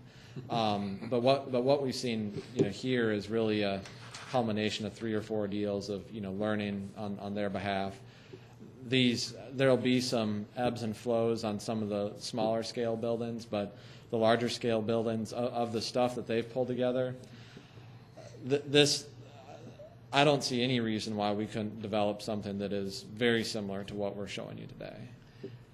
Can I just make a comment that nothing will go as far as building design until it goes to the design review board, as Right. well as, I believe, such a large project, we have an on-call architect to help Yeah. us on some of the larger projects. Yeah. So it's definitely not something that is just going to be swept by and Right. I'm just not dealt thinking with. about, if you look at if my takeaway on this, it looks like there could be everything from, barn board to hardy plank to stone to tin or whatever, other things that are conceptually in here, not necessarily realistically in here. And I think about some of the standards that we were holding the autistic development to. I remember we had a lengthy discussion about materials and look and colors and feel and whatever. And what a different place we are today in looking at this than we were then. And it's going to take a little bit of some hats off thinking that we have to make this work with some of the standards we've already set. It may be that we have to revisit some of our standards. You don't want to hold up the progress of the project, but we may have some other bites we have to chew through to get to the point where these guys can have the end result that we're seeing and hoping for. Okay, I've got a couple more questions. I want to make sure I didn't misunderstand something that was said before. I understand the discussion of the farmer's market, but I think I heard you say that the kayak, if you do go that route, would be for residents? It would be, the bicycle and kayak rental would be targeted to residents. I don't know for a fact. Targeted to or limited to? We haven't established exactly yet. I'd say we hadn't intended to market it to the open public. I mean, we intended to market it to residents, but that's not to say that we would end up limiting it to that at the end of the day. We hadn't defined that 100%. And the other amenities that you mentioned, the amphitheater and so on, would be residents or public? The amphitheater would be public. We've got what we're calling kind of a meeting house that would be really the old kind of barn located there. We had anticipated that could be a community gathering place that was open to the public. I think that we would really balance of what like the pool, for example, clearly that would be limited to residents. Some of the internal kind of club spaces would be, but really the more outdoor-oriented type spaces we would anticipate opening to the public. And just be brutally honest, I don't think we would have any problem opening the kayak and bike rental to the public, but I don't know on that particular one. Yeah. I guess my only other question really goes back to the connectivity. I mean, I think in concept there is connectivity on the drawing shown between Deerfield and the Fry's parking lot, if you will. But if I look at what was the intent of the LCI plan, it was much more, I think, than a meandering kind of an internal roadway. It was much more, as you described it, of a connecting road to connect Deerfield to Highway 9. with the idea that the buildings would be laid out in a way that it basically earmarked that as a connecting road. As I look at this, and I don't know how much flexibility there is, but as I look at this feels and looks a lot like a road inside the development that's just a way for residents to have access to either side, as opposed to it being a full connecting road between one area and the other. Yeah. You'll see the site plan that you have up on your screen there. Yes. If you compare that to the black and white site plan that you have, you'll see that we really kind of reorientated some of those buildings along there. We also created some parallel parking opportunities along that street, really to make it feel more like that really is the only street that we have that has that true kind of parallel parking on street. We have the equestrian style fencing that runs in from the entry all along that entry road, and also down through the interior road to the site. I can't argue with the fact that clearly the development, it enters through the development. I think in talking to the Urban Collage, the connection point that they identified right in the middle of the site, there was a very linear connection. They fully acknowledged that was just conceptual in nature, and if you look at the site, there actually isn't, physically you're not able to make a connection there. So what we felt like this did was created there's some challenge in topography back there, and really to kind of create some of the tree save areas that we've done and carefully lay out the parking and buildings. We felt like we're restricted to those two access points. There's full movement intersection there at the two full movement intersections we already have on the site. So I think that this creates a pretty good connection between. We've studied it really extensively and felt like, collectively between us and staff, that was really the kind of the right connection. George, what were you looking at it being more so or less? Well, more so.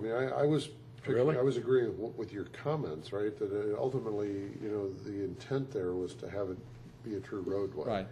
And a true roadway connecting Deerfield and Highway 9. And I understand the issues on the Fry side, but as I look at the site plan, whether it's the one you've got on the screen or the one that's in black and white, it doesn't feel like it accomplishes that. It feels much more like it's an interior kind of a road as opposed to a, quote, public road.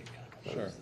I understand the issues of trying to make it differently, but, again, hard to tell from the one on the screen. The one that we've got in black and white, the road narrows in several places where, I don't know what the road width is intended to be, but is it adequate to be a true road? It doesn't look like, it looks like in some places it's even narrower than some of the interior roads elsewhere in the development.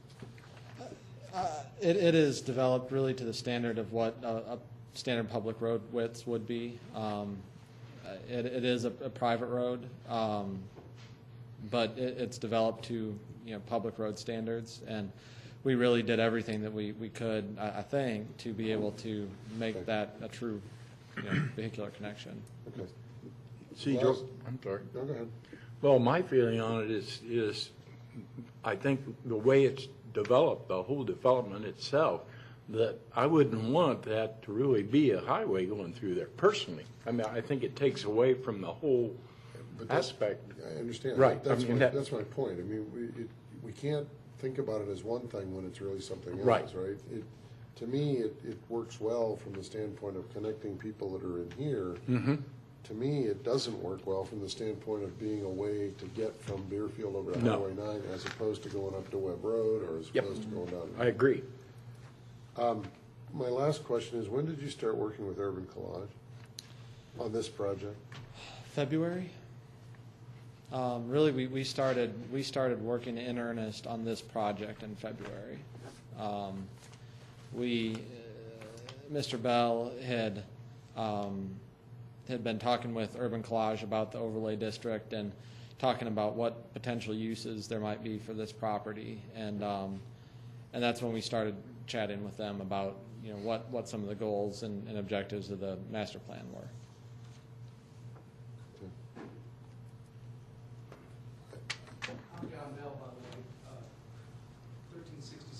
Toby Hall Road in Georgia. I sit on the Norfolk CID board. I've known Eric for years through that association, and so that's when we were talking about the opportunity of this property, I introduced Ben to Eric. Okay, To clarify. Thank you. I guess, the last question I got is the one I asked before. I'm still not sure I understand, given all the things that we talked about. We've got an application for A zoning, which is solely residential, which is consistent with what they've proposed. We've got a recommendation from staff as a condition that's inconsistent with that. And I don't understand the recommendation. Where's the, I'm sorry? Where's the what staff's? page are you looking at? What's- I'm looking at the mixed use recommendation, Where? page 17.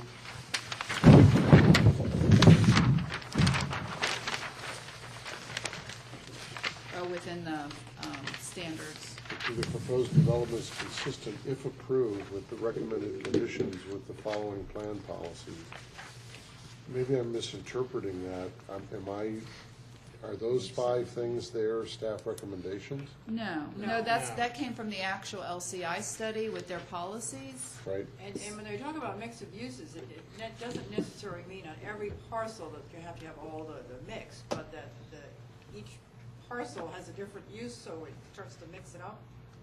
Right, so as a whole, when you look at the whole puzzle, there's mixed use versus just, acres and acres of one use. So when you look at this piece of the puzzle, it has a residential component, but there's commercial and office that are adjacent that makes up the whole puzzle of mixed use.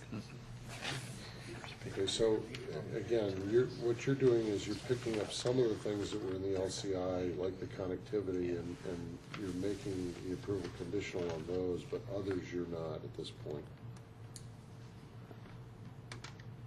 Well, we did pick up the mixed use, in the sense that this parcel is not a mix of uses, but it's next door to a different use and across the street from a different use, so that when you look at the whole of the area, you're looking at a mix. So it's a different scale. Right.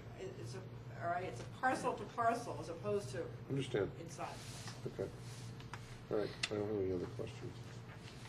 Any other questions for the applicant, from anybody? Any opposition here this evening? Seeing none, I need a motion to close public comment. So moved. Second.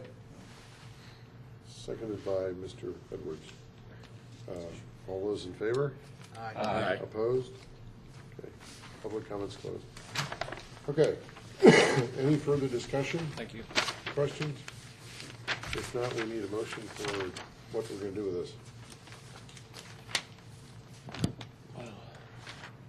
I move that we recommend approval of RZ 12-06, subject to staff's recommended conditions, and we recommend approval of the withdrawal of EC 12-03. Second? Who was Joe, that can I ask second? that you consider a couple additions to your recommendation?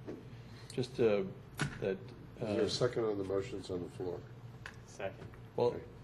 We can go back and amend it. okay. Go ahead. I'm sorry, who did the second? I was looking to. Chris. Oh, Chris. Chris, okay. Go ahead, Paul. Thank you. Just to consider some of the things we talked about. Number one is that the water retention be earthen if possible, that the tree save be considered as often as possible with the specimen trees in particular in mind, that they consider the connectivity for the bike and/or trail to be at such standards that would accommodate the trails, maybe the trail standards. And that, I guess that's it for me. Can I make a comment about the stormwater? It's already in there on 5A, page 21. It says, stormwater management facility shall comply with City of Milton stormwater requirements and shall utilize earthen embankments where possible, so it pretty much says that. Right, but it says, what I'm asking for is to do their best to not have anything structural. Well, that's That's what it says. what it I says. thought it said where It possible. says wall It says structures are utilize not earthen embankments encouraged. where possible. Okay, then I'm okay. I'd I'd like to add one little thing to that, and that the designs presented at this presentation be substantially the same as finally approved.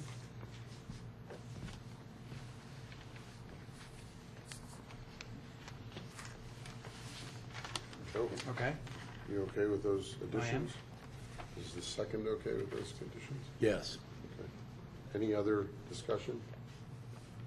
All those in favor? Aye. Opposed? Okay. Thank you. Again, my compliments to Crescent for this. This is very exciting, I think, certainly for the Deerfield area.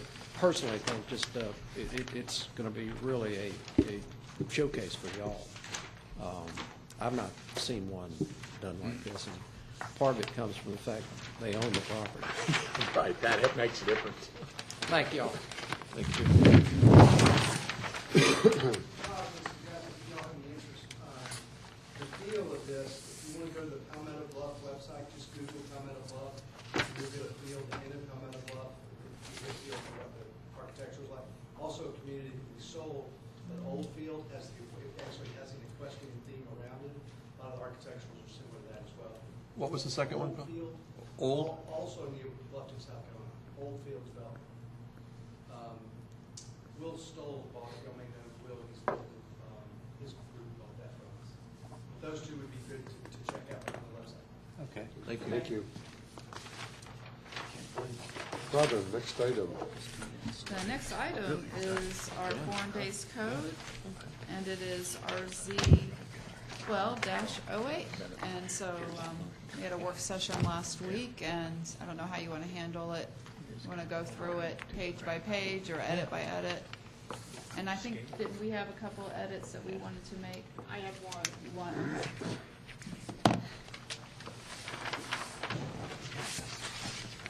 Go ahead, Kathy, what's your thing? Oh, we'll be first. Well, let's talk about how we want to go through this. I said in our pre-meeting that I had two specific issues. I've got a couple of very minor things. Do we want to go through it quickly, Paige, or not? You guys went through it on the 15th, and I wasn't there, so I don't want to drag everybody through that again. No, I want you to take your issues, and if we have anything more since the last time, we can pipe up. Okay. If that's all right with everybody, let's do that, if you don't mind. I would recommend that the table of contents, now that this is done, have page numbers added to it. And just to let you know, when this gets codified, so I'll make sure that they put page numbers on it, because Okay. the pages all change when it gets codified. Page 4, and these are certainly nits. Section 1.5.6. I guess it's implied there, but the mayor and council don't process variances as concurrent variances. I mean, it goes through the normal process. I think this is one that we talked about before. It doesn't go to the mayor and council. Well, a concurrent, you mean it goes, It goes through the normal process Right. as any other concurrent variance, right? I mean, through you, but I Right. guess the decision is ultimately made by them. Right. Like I said, it's a nit. I just want to make sure there's no misunderstanding here. We're not trying to do something different with, warrants don't necessarily have to go through the planning commission. Concurrent variances do, right? Right, and I think the infill regulating plan is basically another word for a rezoning petition, so, Right, yeah, so I think it's understood, but okay. that, 1.6.9 at the bottom of that page. The number of building units on a site may be increased by 2 building units for every 1 parking space, provided that, and I would suggest adding the word provided that parking meets one of the following conditions. okay, yeah.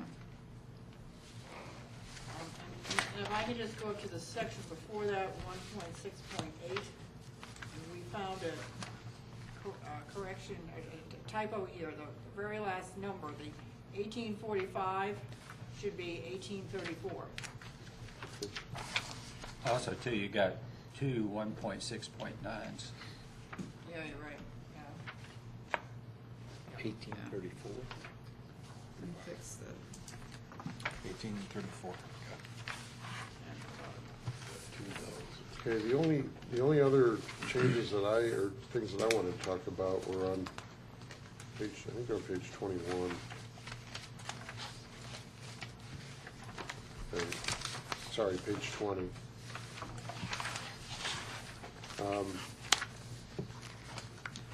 And again, not knowing the full scope of the discussion on the 15th, the first one I think is just a correction. 4.15.4, I think the intent there was to refer to the styles in 4.15.2 as opposed to the following styles. But the style is shown in 4.15. Yeah, I assume that was the intent. Listed. Say that again, George? Oh. I assume 415.4 should read, except within a designated historic district, compliance with the styles set forth in 4.15.2 shall be Oh. Yeah, there are. as determined by the community.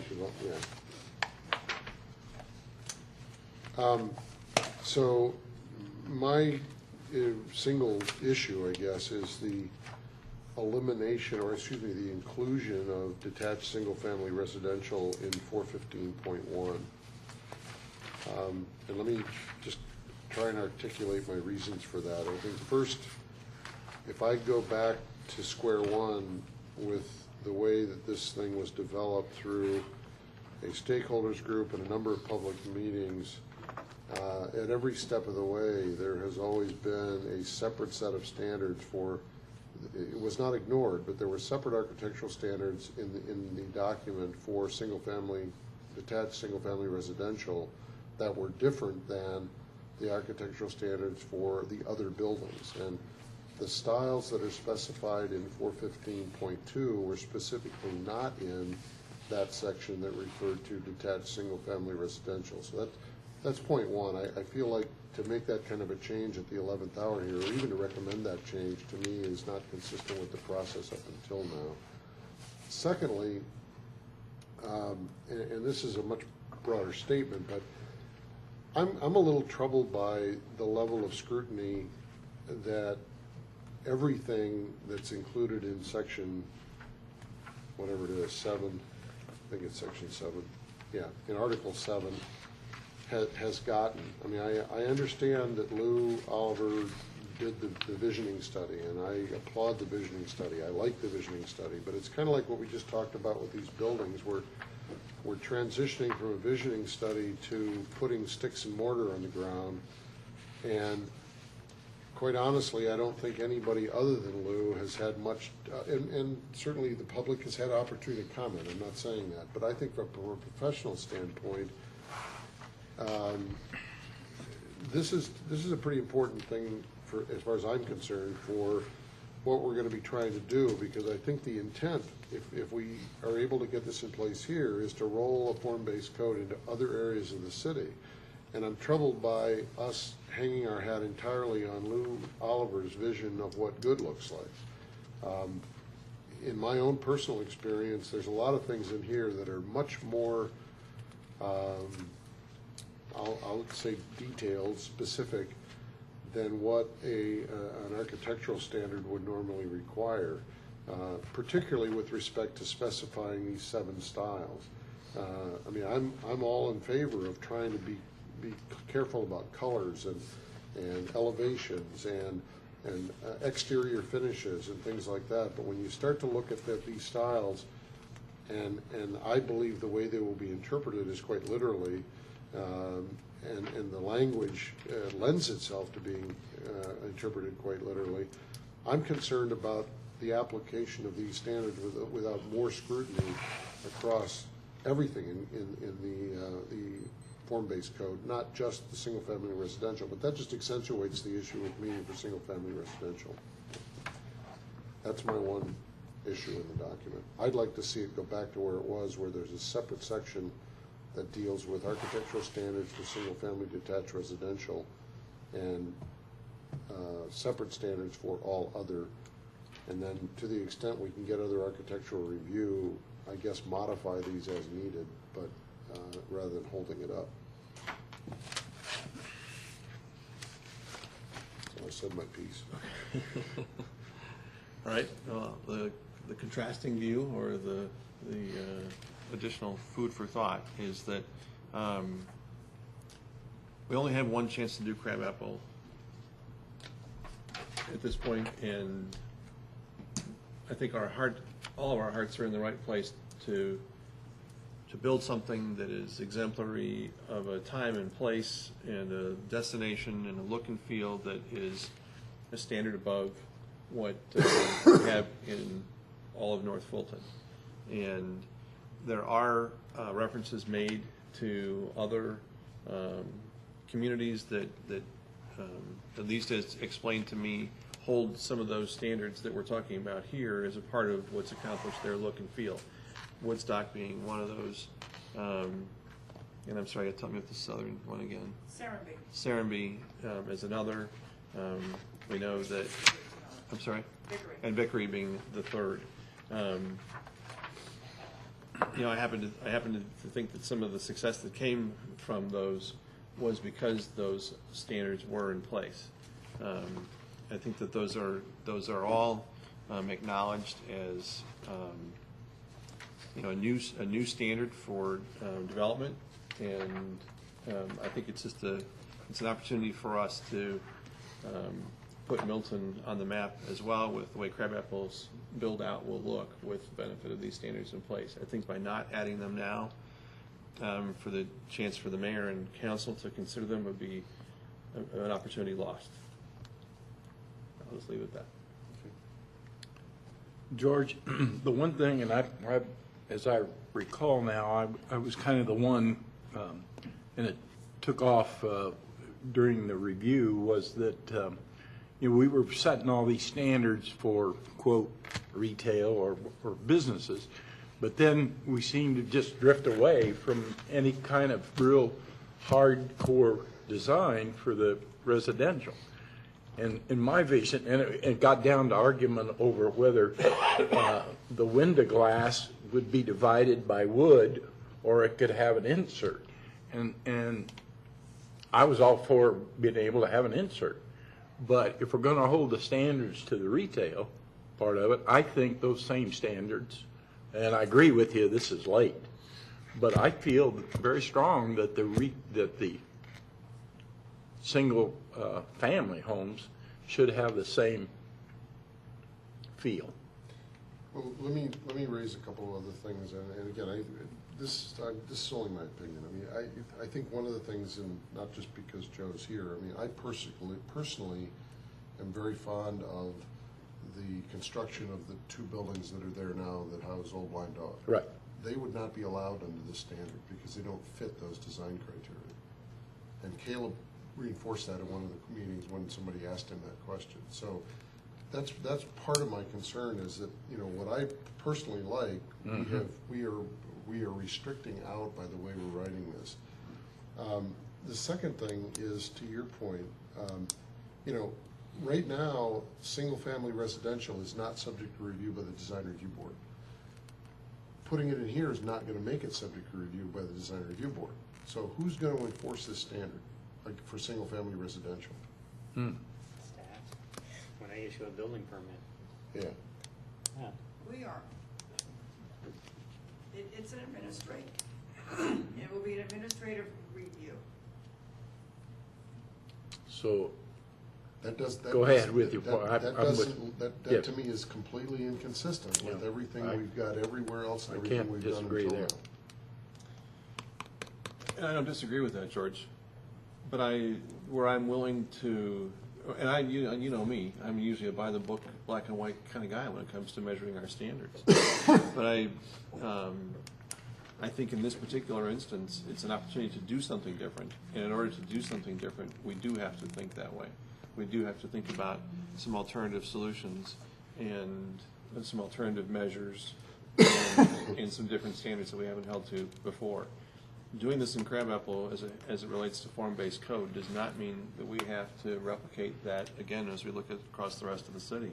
It can be a one-off for Crabapple that does allow us to accomplish what I think really the community has said that they're after, which is something really different. think that's why we've had the participation levels that we've had. I think that's why we've had the level of interest in the papers. That's why, we developed a document that I think has this level of detail. It's because people are really concerned about the opportunity to set a standard that's different, and to really have a chance to make Milton have a different kind of name and feel on the map.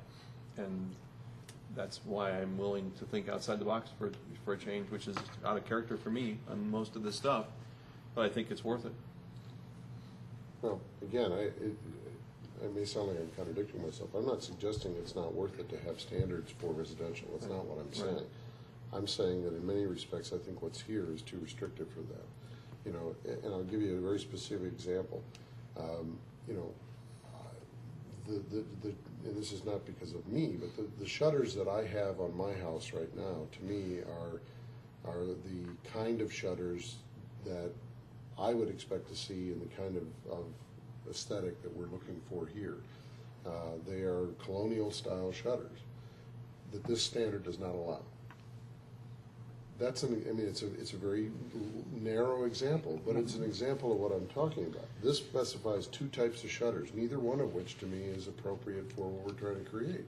But that's what it says because that's what Lou wants. So we've got plank and louvers, and that's plank and louvers, and that's it. Other than that, you can't have any other kind of shutters. Again, my concern is on the residential side, it's too restrictive. I would argue again, in some cases, I think it's too restrictive even for the commercial, to your point, because I don't think it's gotten the level of scrutiny that it should have had with respect to the detailed architectural standards that are in here. And to be honest with you, I apologize for not doing this beforehand, but I'd have to go back and look. I know for a fact that in none of the stakeholder meetings that we had did we ever talk about this detailed stuff, because for the most part, it wasn't here until the very 11th hour. Well, that's what produced. that was the first thing I said, the timing. Right. So with respect to the public scrutiny of these kind of detailed standards, I would argue that they haven't had the same level of public scrutiny. Okay, they're going to have two shots at it with city council, and that's fine. But, I mean, me personally, I would like to see more time spent on these standards before we promulgate them. But that's just me. George, my two objections. Number one was just the fact of the timing, and to me it's last minute, but it's a big change, one that wasn't discussed, and also potentially affects a lot of people out there, property owners who want to build, even developers that have gone along a path to develop a particular community, thinking that they knew what the rules were and what they were going to be, and now all of a sudden we're going to drop the bomb on them, and I just don't think it's fair.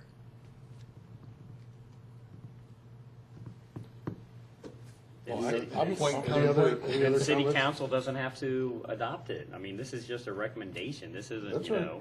Absolutely right. Absolutely. And it's not, I can't imagine that they're not going to make some changes to all this. Well, You think? That's what I mean. So, I mean, Really? it's just, Yeah, and that's where I would go back to my point before. And I think without leaving it in, it doesn't get aired. it doesn't get discussed. Like we're doing Leaving it now. in Yep. affords them that opportunity to make that measure. Can not staff inform them of what our discussions were? Let me in a very friendly way Oh, remind you yeah. of the conversation that we had about the Historic Yeah. Preservation Thank you. Committee, where we were asking the state to not consider our recommendations because they weren't in there. We were asking them to consider our recommendations because they weren't in there. So Correct. I would liken it to something like that, and I would just ask that we don't make that mistake twice.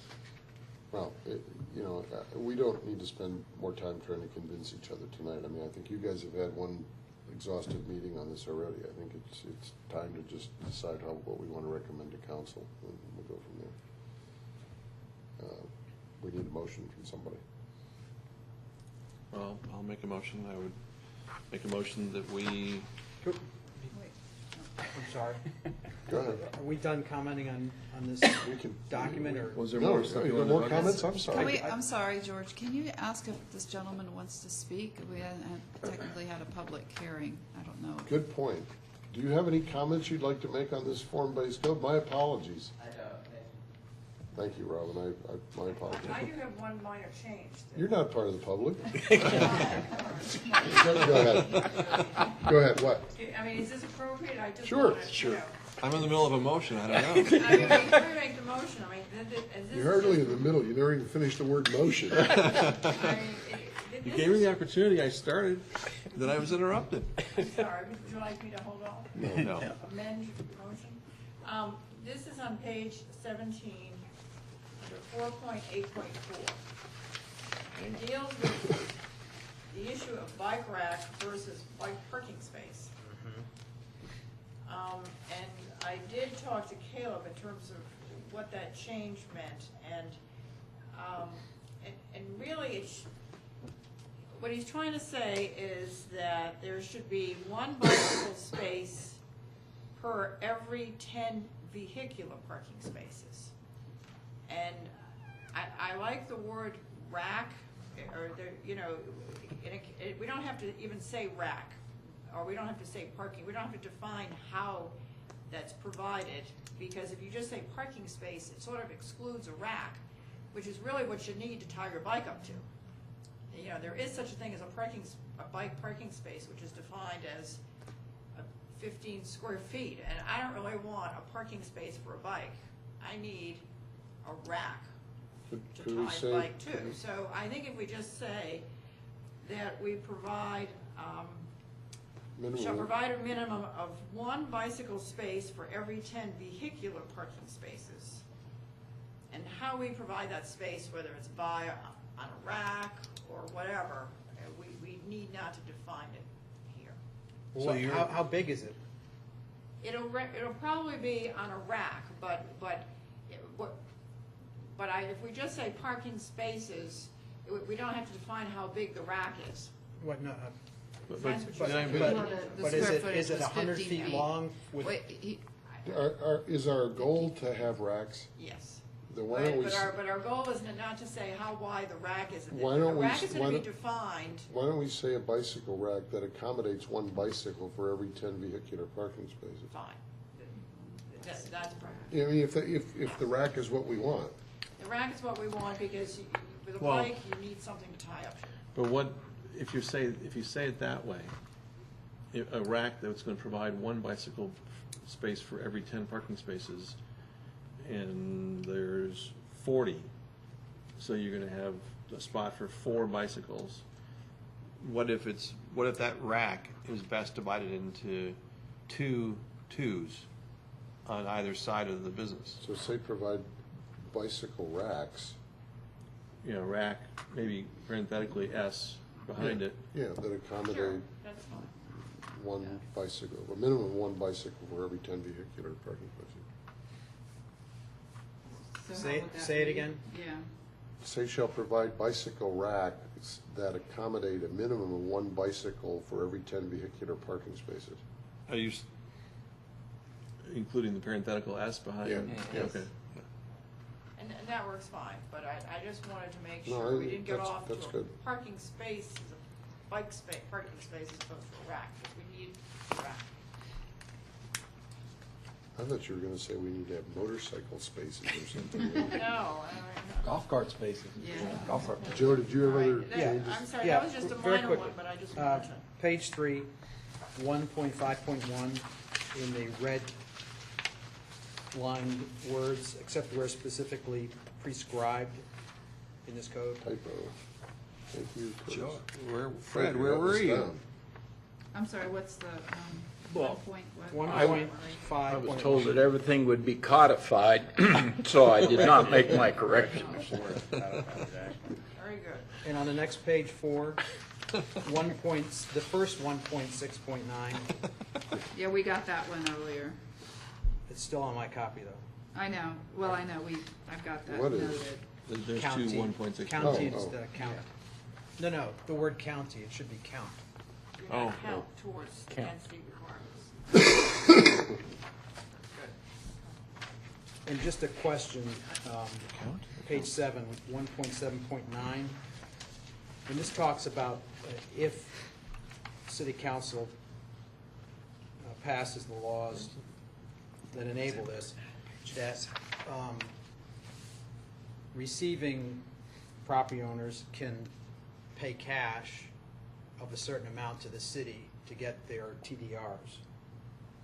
It doesn't really say at whose option it is, but if city council establishes a fee for this, they're essentially setting the price, the maximum price for a TDR.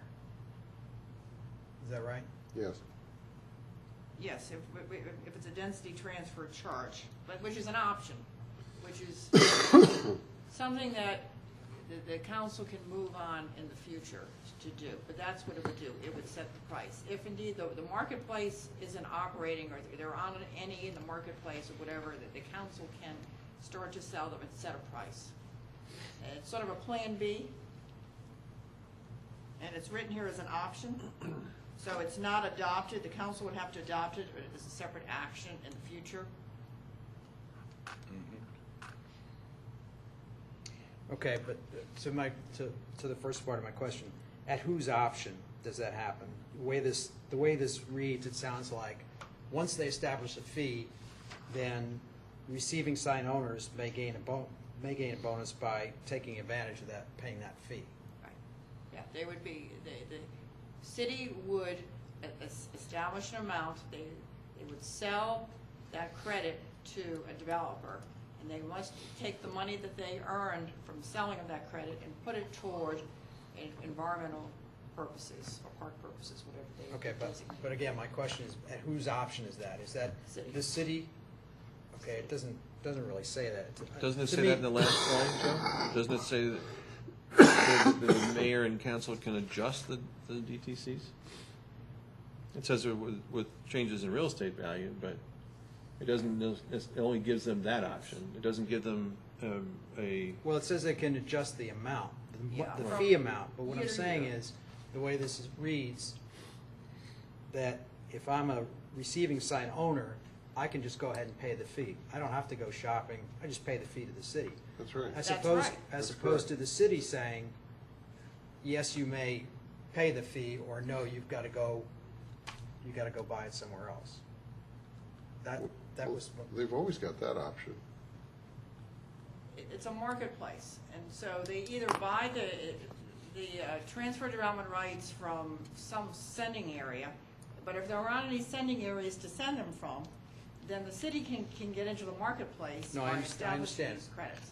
I understand that. Okay. I'm not making myself clear, I know, Um, but the city establishes the fee. mhm. Who decides whether the receiving owners can take advantage of the fee? The owners decide that? They say, okay, I'm not gonna pay any private person, I'm just gonna pay the city? Or is it up to the city to say, yes, we will accept your fee, or no, you have to go out in the marketplace? Let's say there's an abundance of private TDRs available out there. Then there's really no reason to establish these credits, because the marketplace is working. Well, but there is, Or it could be that someone's just holding onto them. Someone goes around and buys them all up and holds them, so nothing is happening because someone is holding them. George is holding them all up. So, and you have no place to go to buy them because he's holding them, he's trying to affect the marketplace. So the city can step in and establish this program, these density transfer credits, and based on a fair market value, which they establish what it is, they then can issue those, and you could go to the city. but that's and buy my, them. okay, stop right there. The city can issue them, Right. or they cannot. But- Once but this- they set the fee, they don't have that optionality. Okay, that was my point. That was my question. Yeah. And is that what we want to do? Do we want to just have that as a wide open entitlement to a receiving property owner to purchase them from the city rather than From buying another. private TDRs? Our Yeah, that's consultant, right. put it in here only to keep the marketplace moving. That's the only reason and he put it in as an option only, to be used in the future if needed. Because he felt that in some cases the marketplace gets stuck. He doesn't recommend it as a plan A, he just looks at it as a plan B. Is there a dark side to this? That I hate to ask it that way, but that's the reality of it. Is that to your point, you're out of receiving areas, out of sending areas, and the city still wants to grant the rights to TDRs. It's creating an artificial market, then, isn't it? Mm-hmm. Is there a dark side to that? Is my question. I haven't thought about that. Somebody will find a way. The darker side to me is that the receiving owner has, by right, the ability to buy those TDRs. Overbuild when that wasn't the intent. Right. That's kind of where I was going, Chris. Does it create an incentive then? Not an incentive. Does it create the opportunity for an artificial market by doing that? But it only lasts as long as that's in place. I mean, there's nothing that, correct me if I'm wrong, but there's nothing that says that they can't rescind it at the same time as they put it in place. True. Right. I mean, it's not a permanent, once they set it, it's there forever. Right, absolutely. It can be changed every year, it could be rescinded. Or they could move the fee so high that it just nobody would pay for it. Buy it. Yeah, you can't contemplate all of those scenarios, including the one I just presented, and put in the protections against it. Well, I think ultimately, if the city council is going to play on the dark side, they're going to find a way to do that, whether it's through this or something else. Yeah, I don't. You take stock of where we are today as a community. We need this tool to go forward. I don't want to get in the way of doing it by asking silly questions about it. But and we're a long way away from having to worry about being out of sending or receiving areas. So, okay. That's all I have. Okay. Go back to my motion. Any other comments, corrections, changes? Okay. I'd like to make a motion that we approve RZ 12-08, which is the action to delete Article 7, Division 7, the Crabapple Crossroads of the Northwest Fulton Overlay, and concurrently adopt a new article, is that 19, Crabapple Form-Based Code, version 4, draft 4, with the addition of the adjustments or corrections made this evening. As shown in red. Well, we made a couple of... Shown in red and others that were discussed this evening and captured by staff. Is there a second? Second. Discussion. All those in favor? Aye. Raise your hands, please. Opposed? 4-3. Motion passes. Please note in the minutes, Robin, who voted which way. I am. So I got in opposition George, Gariel, and Joe. Correct? Correct. Okay. What's on the agenda for next month? Other than the one that we deferred to? That should be it as far as Enforcement? that should be it as far as petitions, yes. Okay. So can we put enforcement back on? then Yes, for next month? Too quick. Can we make a motion to adjourn? Are we done? No, I got a question. Robin, and this was brought up before, are we enforcing the fact that you cannot have signs on fences? Or is this one of these things? Funny you should ask about that. I I was think- gonna, let's you wanna let's close the meeting. Close it? No, Okay. I'd like to make a comment on the record before we do that. It has to do with the sign Go ordinance. ahead. We've adopted a sign ordinance that's been adopted and passed by the mayor and council, and I think that our enforcement at this point is deplorable. It's time to step it up. We've spent way too much time as a city talking about it. We spent a lot of time working on it to put it in place, and we're no better off today than we have been since we became a city. But remember, we've been reminded that the enforcement is responsive to complaints. That was where, Well, that's where I was going with I it. had personally on record registered some complaints, and 0 have been addressed. Or if they've been addressed, there appears to be a choice to be non-compliant. Okay. Well, it came, I'm sorry. Go ahead. It came to me that we seem to operate in Milton with two standards. That was a quote. Well, I was going to share the same, although not on the record, I was going to share the same thing. And in all fairness, I haven't called Kathy because I didn't want to bother her. I called Steve Hayes. Steve Hayes? John Hayes? Bill Hayes? Bill Hayes. Bill Hayes. We have, as of Monday, we have a new code enforcement officer. Bill, the policeman? Yes. Well, I was told to call Bill Hayes, and I called Bill Hayes, and I never heard back from Bill Hayes. He just started on yesterday. Well, I was What, he told retired from yesterday he was what I was supposed to call, so I called him. Okay, well, He's- Does he have a lot? Maybe he's got so many complaints, he hasn't had a chance to return your call yet. That could be. So we do have a new code enforcement officer, and so, and my direction to him is to work on signs. So. Great. He's met with Robin. Robin has given the sign orders. I saw him copying it yesterday at the copy machine. So, I hope. Well, next he's a month- personal friend, so we'll, as a policeman, so we'll see. So I hope next month you'll have much better things to say. It's- but, okay? Just Yeah, good news. It's to time know. for him to hurry up and start enforcing. Thank you. I'll ask the questions after I move to adjourn. Second. Fred moved to adjourn. Is there a second? There was. Oh, okay. All those in favor? Aye. Opposed? Oh, we're still on the record.